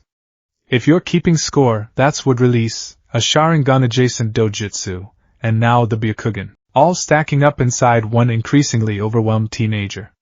But we're not done yet, because right as Naruto's stumbling home to report his third breakthrough, something far more dangerous is already moving into position outside the village walls. Let's check in on that. Roughly half a day's travel from the Hidden Leaf, along a quiet trade route used mostly by merchant caravans supplying outlying villages, Renkanzaki's organization made its first genuinely aggressive move. It wasn't subtle, and it wasn't meant to be. A modest supply convoy, 3 carts, a handful of civilian merchants, and a small 2-person shinobi escort assigned as routine protection, found itself suddenly, violently ambushed just past midday, cut off at both ends of a narrow forest pass by masked figures who moved with the disciplined, coordinated precision of trained operatives rather than common bandits. The 2 escorting shinobi fought hard, but were quickly, efficiently overwhelmed, subdued rather than killed, notably, bound and left unconscious at the roadside rather than eliminated outright, a detail that would trouble Kakashi considerably once the report reached him. The attackers took nothing from the carts themselves. No goods, no funds, nothing a common bandit raid would typically prioritize. Instead, before melting back into the tree line as swiftly as they'd appeared, one of the masked figures left behind a single, folded piece of parchment, tucked deliberately beneath the strap of the lead escort's unconscious form, addressed in careful, precise handwriting to the Hokage of the Hidden Leaf village directly. By the time a following patrol discovered the scene and rushed the message back to the village, Tsunade had already been informed, through other channels, of Naruto's third bloodline manifestation. She read the parchment's contents alone in her office, jaw tightening with every line. The message was simple, and simply devastating in what it implied. We know what the boy carries. We know what it can become. Surrender him for study, and this village need not suffer further disruption to its trade and safety. Refuse, and we will simply take what we require by other means. You have 1 week to consider. Tsunade set the parchment down slowly, hands flat against her desk, breathing carefully controlled. Sakura, she said quietly, without looking up. Find Kakashi. Find Naruto. And find Jiraiya's old network contacts, quietly, immediately. I want to know exactly who's sending me letters like this, and I want to know before that week is up. What if Naruto combined every legendary bloodline? Tsunade didn't sleep the night the ultimatum arrived. She sat alone in her office long after the candles had burned low, the folded parchment spread flat on her desk beside 3 other documents. Kakashi's mission report, Yamato's training assessment, and a hastily assembled profile Jiraiya's old network contacts had managed to piece together within hours of being quietly, urgently contacted. The organization behind the letter didn't have an official name in any records Konoha maintained, but fragments matched up against old, half-forgotten intelligence, a research faction that had splintered off from wartime experimentation programs decades ago, believed disbanded after the war's end, resurfacing now under quiet, careful new leadership. Renkanzaki, one contact's report read, in Jiraiya's own old, cramped handwriting copied faithfully by whoever had dug the file out of storage. Former field medic turned researcher, survived the collapse of at least 2 black site programs. Ideologically driven, believes bloodline limitations were a wasted potential in the last war, and that a controlled convergence could have shortened the conflict by years. Presumed dangerous. Presumed patient. Not presumed to bluff. Tsunade set the report down and rubbed both hands over her tired eyes. Not presumed to bluff. Wonderful. The council convened at first light, faces drawn and tense in a way the previous meeting's careful diplomacy hadn't quite managed to produce. 1 week, Hamura repeated, staring at the parchment now laid out at the center of the table for everyone to examine. That's remarkably generous, for an organization apparently confident enough to ambush an armed escort in broad daylight without hesitation. It's not generosity, Tsunade said flatly. It's strategy. They want us to spend that week arguing with each other instead of preparing. And judging by how this meeting's already going, it's working. With respect, Lady Tsunade, Koharu Yuditane said carefully, this council has an obligation to consider all options, however uncomfortable. A single shinobi, however remarkable, weighed against the safety of an entire village and its trade routes. Say it plainly, Koharu, Tsunade cut in, voice hard. You're suggesting we consider handing him over. I'm suggesting we consider every option, Kohara said, unbothered by the edge in Tsunade's tone. That is the entirety of this council's function. He is a citizen of this village, Hayashi said quietly, before Tsunade could respond. A shinobi who has served it loyally, repeatedly, at considerable personal cost, since before most of us in this room fully appreciated what he carried. I would remind this council that surrendering one of our own to a hostile faction the moment it becomes inconvenient to protect them sets a precedent this village cannot afford. Nor, Shikaku Nara added, speaking for the first time, arms crossed, expression thoughtful in the specific way that meant he'd already run through several strategic scenarios before opening his mouth. Does it actually guarantee our safety? Organizations built around acquiring power rarely stop once they've gotten what they wanted. If we hand him over, we haven't ended a threat. We've simply funded its next stage. That settled uneasily over the room. Then what do you propose? Hamura asked. Shikaku's gaze moved to Tsunade. I propose we don't negotiate with an ultimatum at all, he said. We use the week they've given us to prepare defenses, gather intelligence on their numbers and location, and make clear, decisively, that this village does not surrender its own people to threats. Because if we bend once, Lady Tsunade, we will be fielding letters like this one for years to come. Tsunade held his gaze for a long moment, then nodded slowly. Agreed, she said. We prepare. We don't fold. And Naruto, she paused, jaw tight, Naruto deserves to know exactly what's happening. All of it. He's not a bargaining chip this council debates behind closed doors. He's the one whose life is actually on the line here. Nobody in that room disagreed with her final point, even the ones who'd argued hardest for considering every option. Because whatever else this situation was, it was, first and foremost, about a person, not a resource, not a threat to be managed, a person. And that distinction matters more than most councils remember to hold on to under pressure. Let's go see how Naruto takes the news. Naruto found out about the ultimatum in Tsunade's office that same afternoon, Kakashi and Sakura standing quietly on either side of him as Tsunade laid out the parchment, and explained, plainly and without softening any of it, exactly what it said and what the council had decided. He read it twice, in silence, jaw tightening a little further with each line. They want to study me, he said finally, voice flat in a way that unsettled Sakura more than shouting would have. Like I'm, what, some kind of specimen. Some experiment that got loose. That's exactly how they're framing it, Tsunade confirmed. And I want to be absolutely clear with you, Naruto, this council is not considering handing you over. Not now, not ever. We're preparing to defend this village and everyone in it, you included, against whatever comes next. But some of them considered it, Naruto said. It wasn't a question.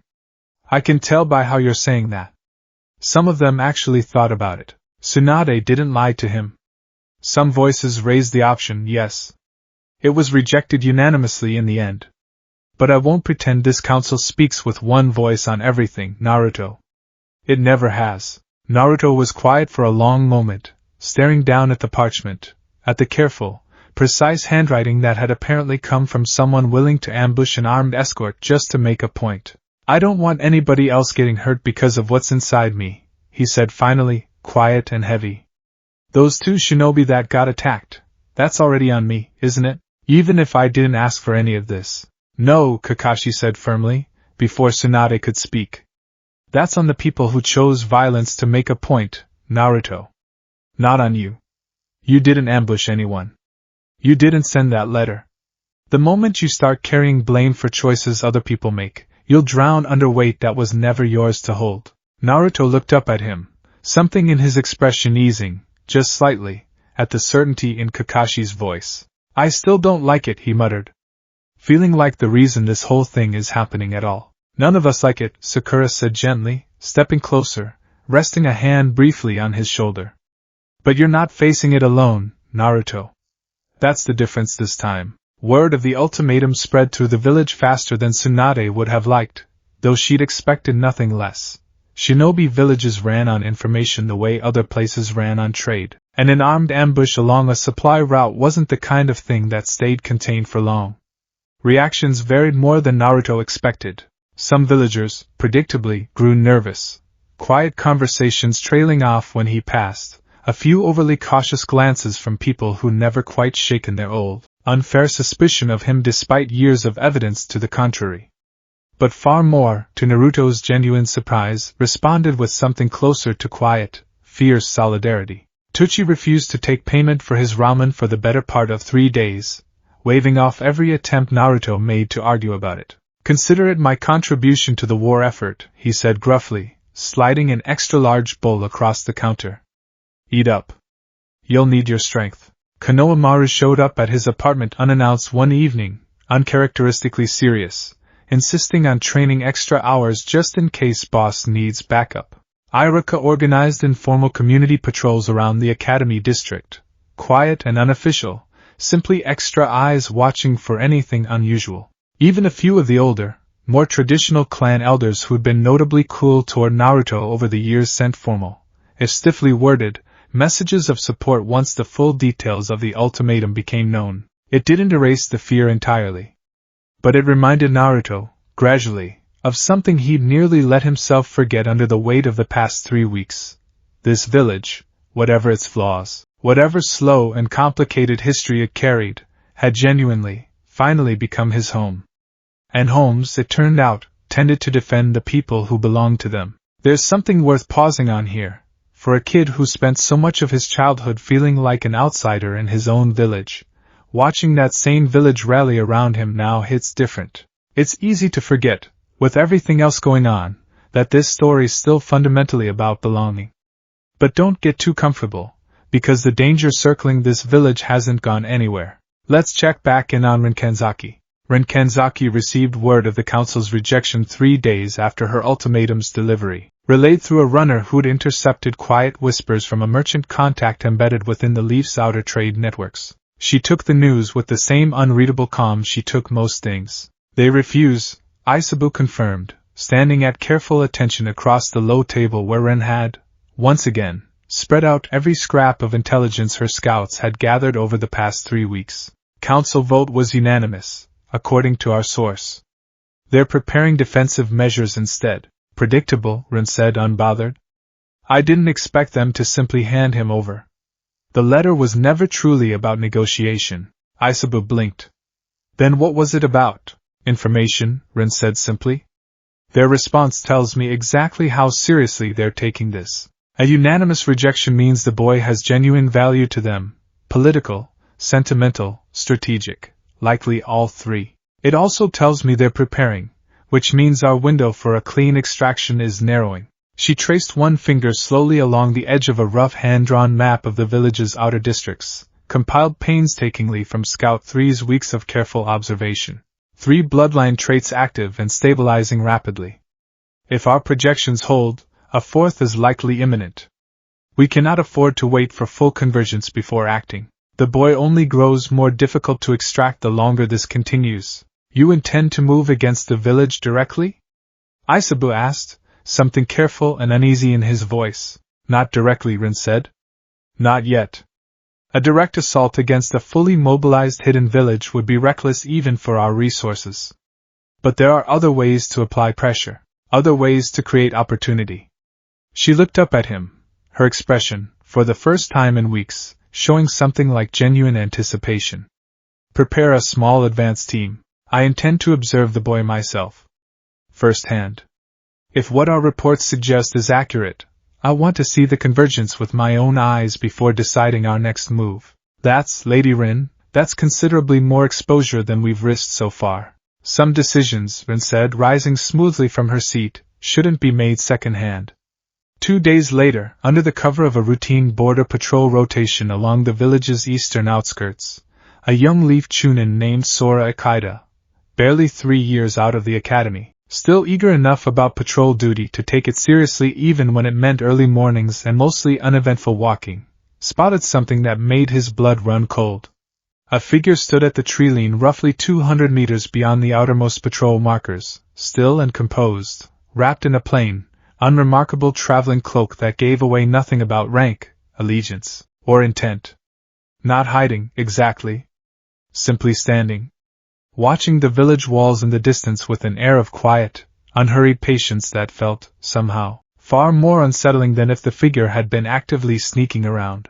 Sora's training kicked in immediately, hand dropping to the kunai pouch at his hip even as he raised his other hand in the standard signal for suspicious contact, alerting the two teammates rotating patrol alongside him.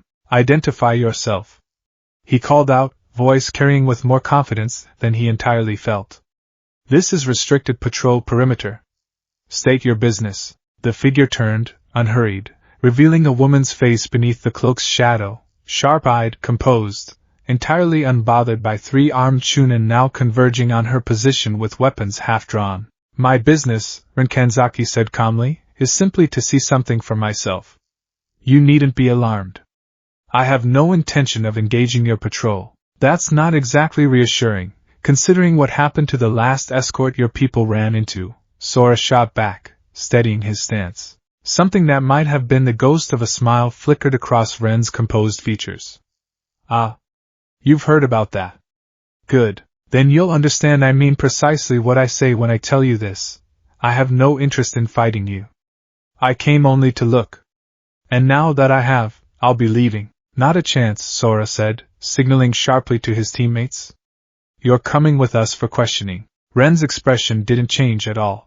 "I really wouldn't recommend that," she said, almost gently. What happened next took less than 4 seconds, and none of the 3 Chunin present ever fully agreed, in their reports afterward, on exactly how it had unfolded. One moment, Sora and his 2 teammates were closing the distance, weapons raised, standard formation locked into place.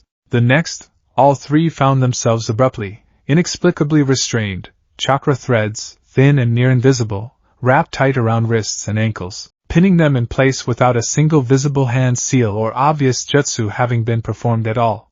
"I did warn you," Rin said, stepping past them at an unhurried pace, entirely unbothered by their furious, straining efforts to break free.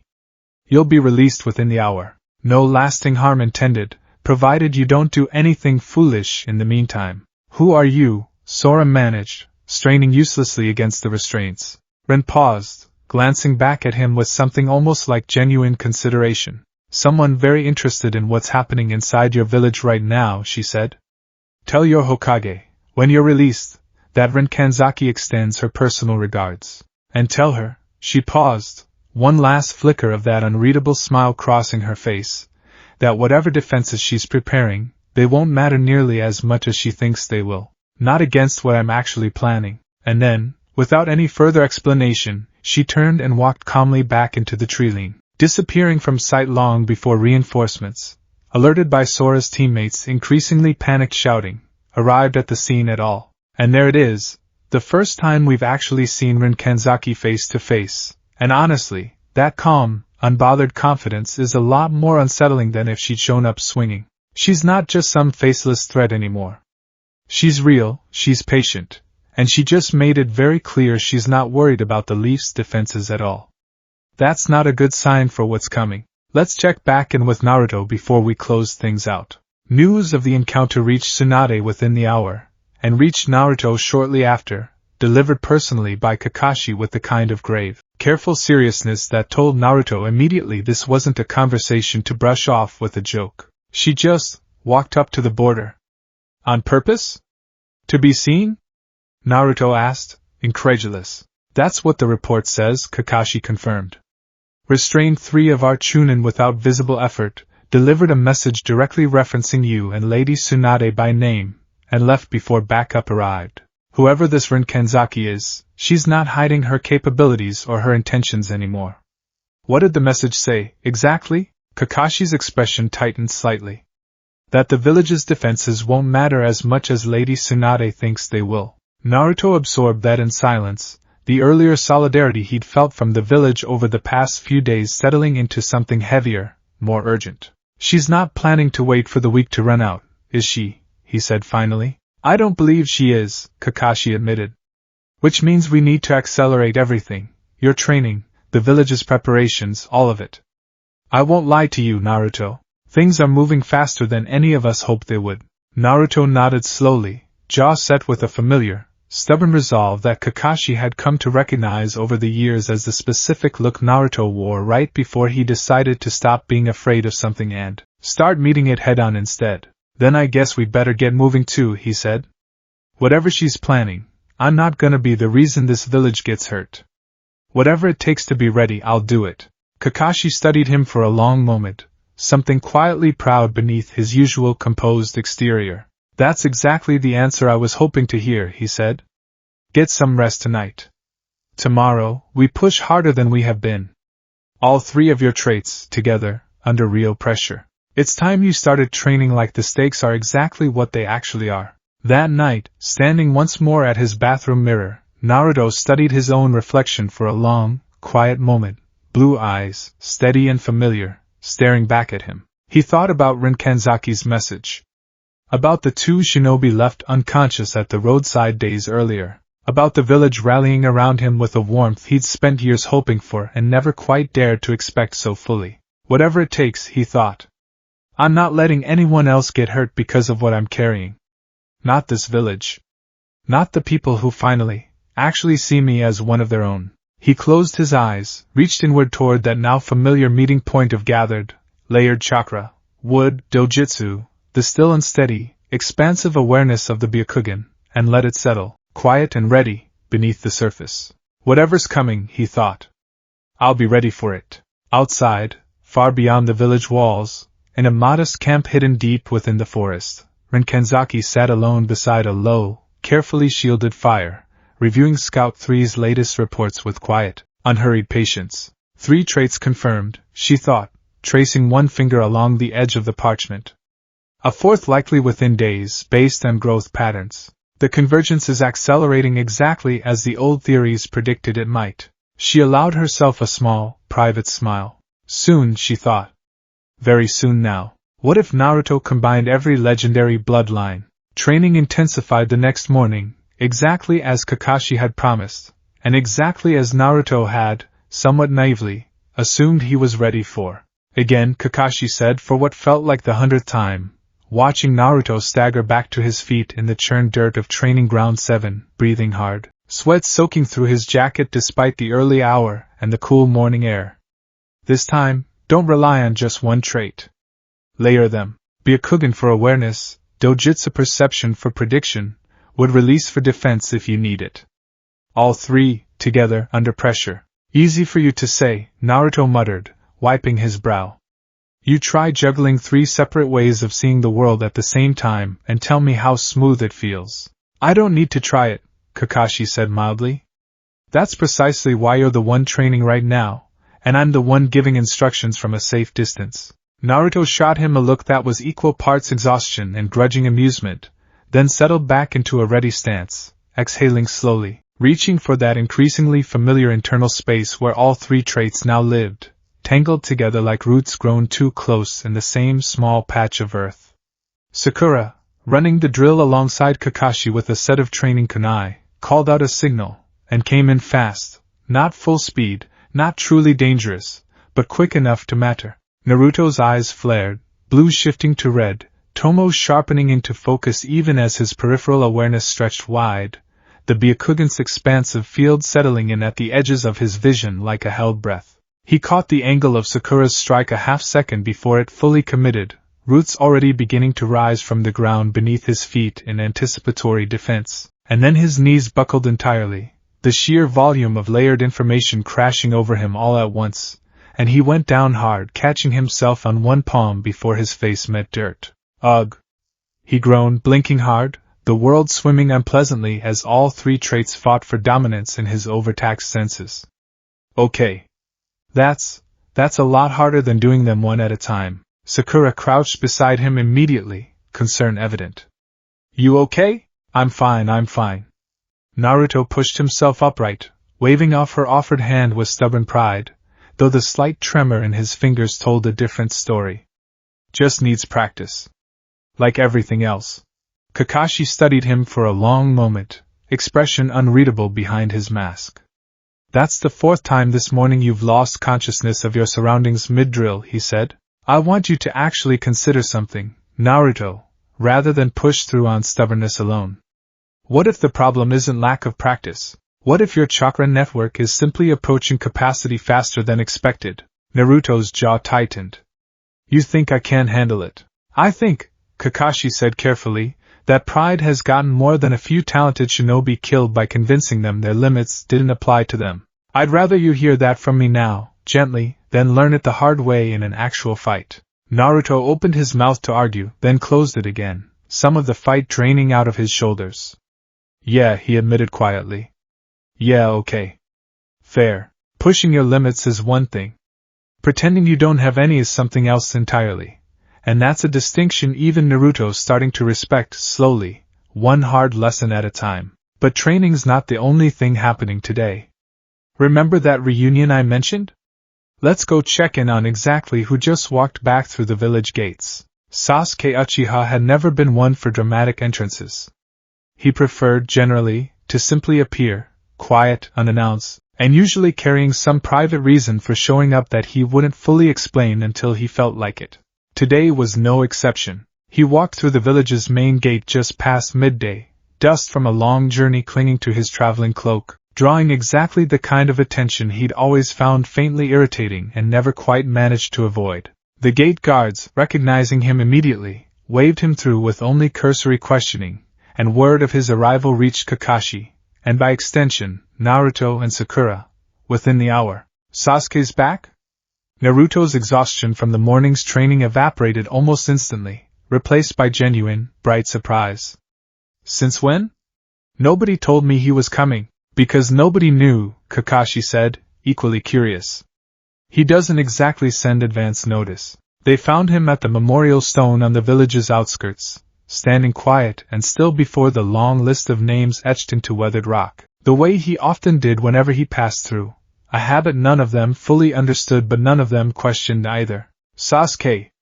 Naruto called out, jogging over with an enthusiasm that hadn't dimmed one bit despite years of their complicated, hard-won friendship. Sasuke turned, dark eyes taking in Naruto's approach with his usual measured calm. And then, almost immediately, narrowing slightly, something sharp and assessing crossing his expression. Something's different about you, he said before Naruto had even fully closed the distance between them. Not a greeting, just an observation, delivered with the blunt directness Sasuke had never bothered softening for anyone. Naruto faltered slightly, grin dimming. You can tell already? I haven't even said anything yet. Your chakra, Sasuke said simply. It's layered. Multiple distinct signatures, all coexisting in a way that shouldn't be possible. His gaze sharpened further, something that might almost have been the faintest flicker of his own dormant Sharingan stirring behind his eyes, unbidden, in response to whatever he was sensing. What happened to you? Naruto exchanged a glance with Kakashi and Sakura, who'd caught up behind him, then sighed. It's a long story, he admitted. Might wanna sit down for this one. They ended up back at Naruto's apartment, the four of them crowded around his small kitchen table over cups of hot tea while Naruto recounted everything. The vault beneath Whirlpool Country, the orb, the convergence, would release, the dojutsu trait, the Byakugan, and finally, Rin Kanzaki's chilling visit to the village border just days earlier. Sasuke listened without interruption, dark eyes narrowing further with every new detail, until Naruto finally trailed off, exhausted from the retelling as much as from the morning's training. So that's it, Naruto finished. That's basically everything. I've got 3 bloodlines stacking up inside me that I didn't ask for. Some scary research lady wants to dissect me to figure out how it works, and apparently I've only got a few more days before she stops just watching and actually does something about it. Sasuke was quiet for a long moment, processing. You're an idiot, he said finally. Naruto blinked. Wow. Thanks. Real supportive. You touched an unknown ancient relic in a sealed vault without confirming what it was first, Sasuke said flatly. That's textbook reckless, even by your standards. In my defense, I didn't know it was gonna do this, Naruto shot back, gesturing vaguely at himself. That's precisely my point, Sasuke said. You never know what something's going to do until it's already too late to take back. And yet here we are. Despite the criticism, something in his expression had shifted, sharp assessment giving way, slowly, to genuine concern he was clearly reluctant to show too openly. How much control do you actually have over all this? Getting better, Naruto admitted. Slowly. Kakashi-sensei and Captain Yamato have been helping. But layering more than one trait at once still knocks me flat pretty fast. Sasuke set down his tea, expression thoughtful now rather than simply critical. I could help with the dojutsu trait, at least, he said. I understand the Sharingan's mechanics better than anyone else currently in this village. If yours behaves similarly, I can shorten your learning curve considerably. Naruto's face broke into a wide, genuine grin. Seriously? You'd do that? I'm not doing it out of charity, Sasuke said, though the corner of his mouth twitched, almost imperceptibly, towards something like actual warmth. I'm doing it because an uncontrolled bloodline convergence wandering around with enemies actively hunting it is a liability to this entire village, and I'd rather not watch you get yourself killed through sheer stubbornness. That's the nicest thing you've ever said to me. Don't get used to it. If you've followed this channel for a while, you know Sasuke and Naruto's friendship has never been simple. But it's always been real, underneath all that prickly exterior. Having him back in the story now, right as things are getting genuinely dangerous, feels like exactly the kind of support Naruto's going to need. But we've still got one more bloodline left to introduce in this arc, and it's the one I think is going to surprise you the most. Let's get to it. The days that followed brought steady, if exhausting, progress.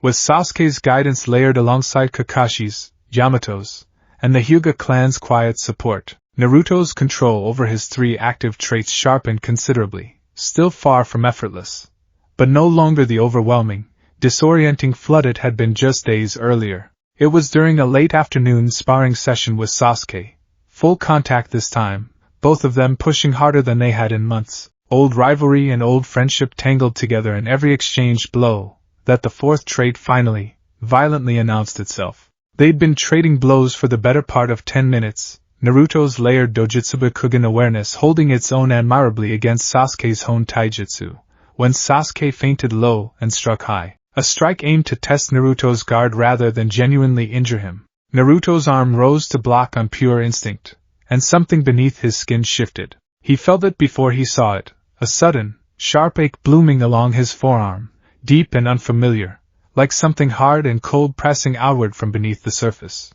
His block connected with more force than he'd intended, and Sasuke, mid-strike, felt the impact against something considerably harder than skin and muscles should have been. Both of them froze. Naruto, Sasuke said slowly, stepping back, staring at Naruto's forearm with an expression that had shifted rapidly from combat focus to genuine alarm.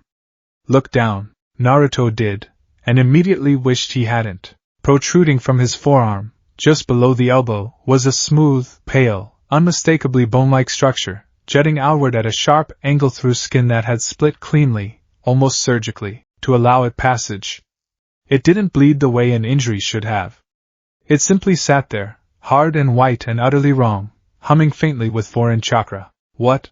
Naruto's voice came out strangled, panic rising fast. What is that? What's happening to my arm? Sakura, who'd been observing the spar from the sidelines, was already moving, medical chakra flaring to life around her hands as she rushed to examine the protrusion with careful, professional urgency. It's not damaging surrounding tissue, she reported quickly, though her voice carried its own thread of alarm.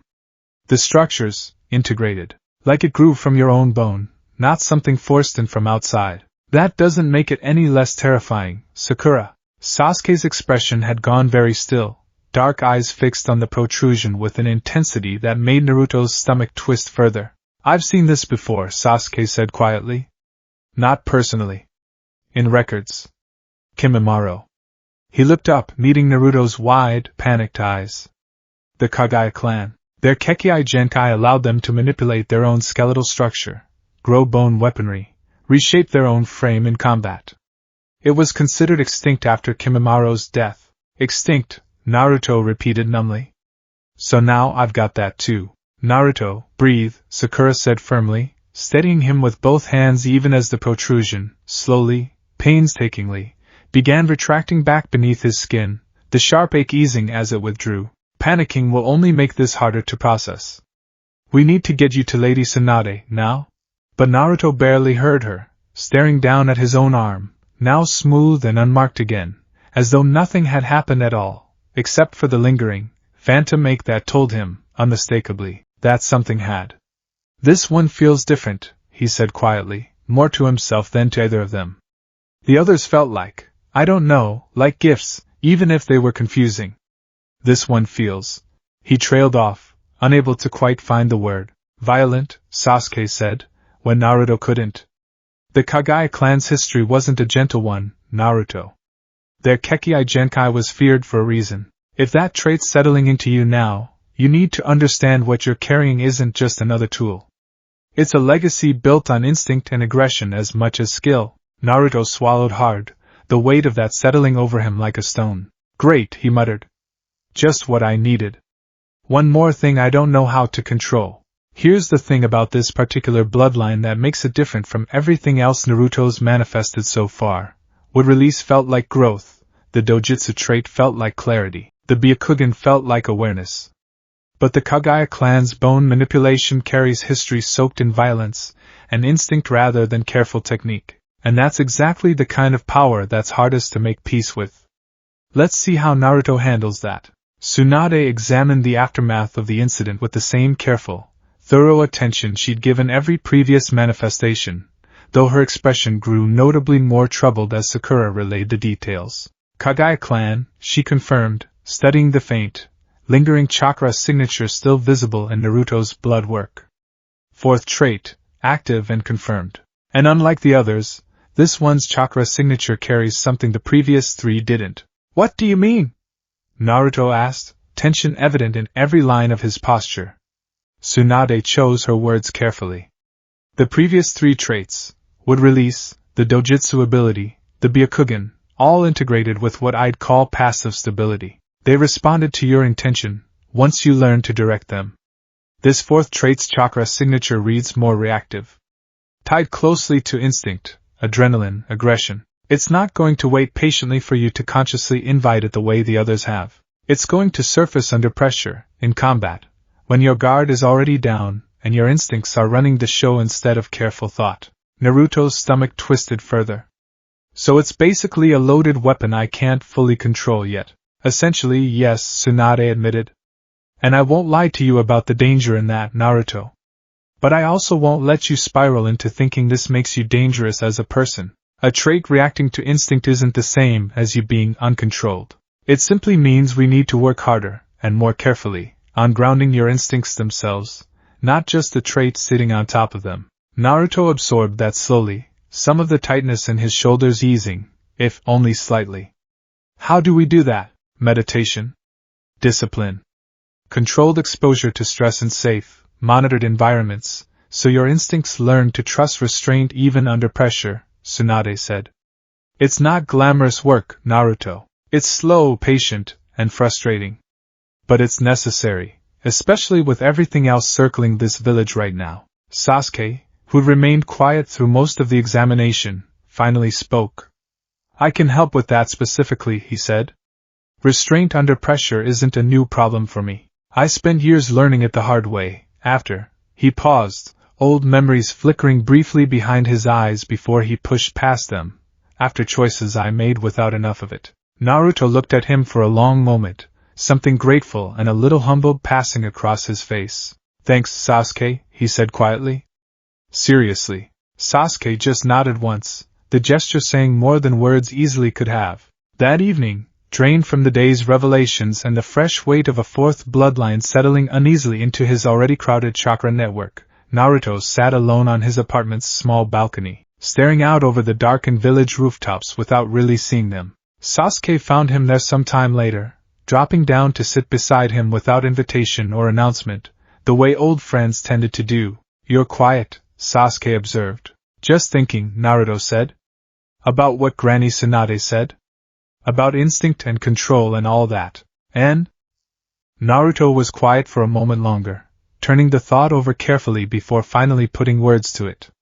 I spent my whole life being scared people would look at me and only see the fox, he said finally. Something dangerous. Something to be managed instead of understood. I finally got past that, mostly. And now there's this whole new set of powers, and one of them apparently comes with violence built right into it, whether I want it there or not. Feels like I'm right back where I started in a way, just with new reasons for people to be scared. Sasuke was quiet for a long moment, considering that. You're not the fox, he said finally. And you're not this bone trait either. You never were just Karama's container, and you're not just whatever this convergence turned you into now. I've known you long enough to understand the difference, even when you forget it yourself.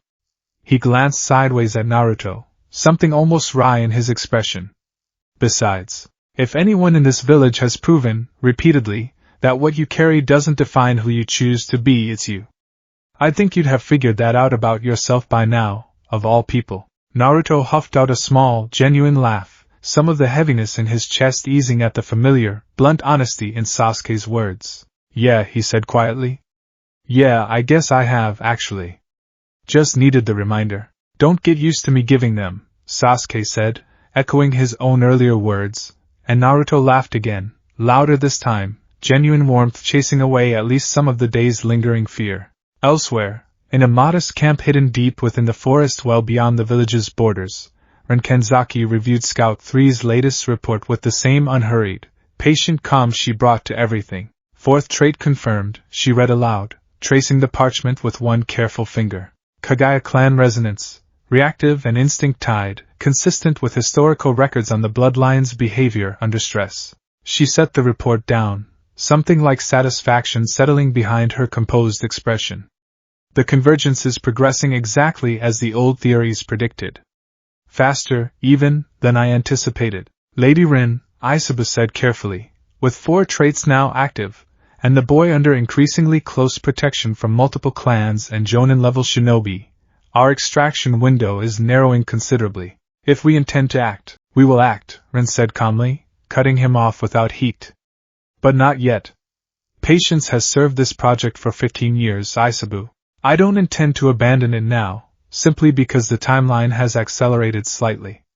She rose smoothly, moving to study the rough map of the village's outer districts pinned to the tent's canvas wall, tracing the marked positions of patrol routes and defensive preparations with quiet, calculating focus.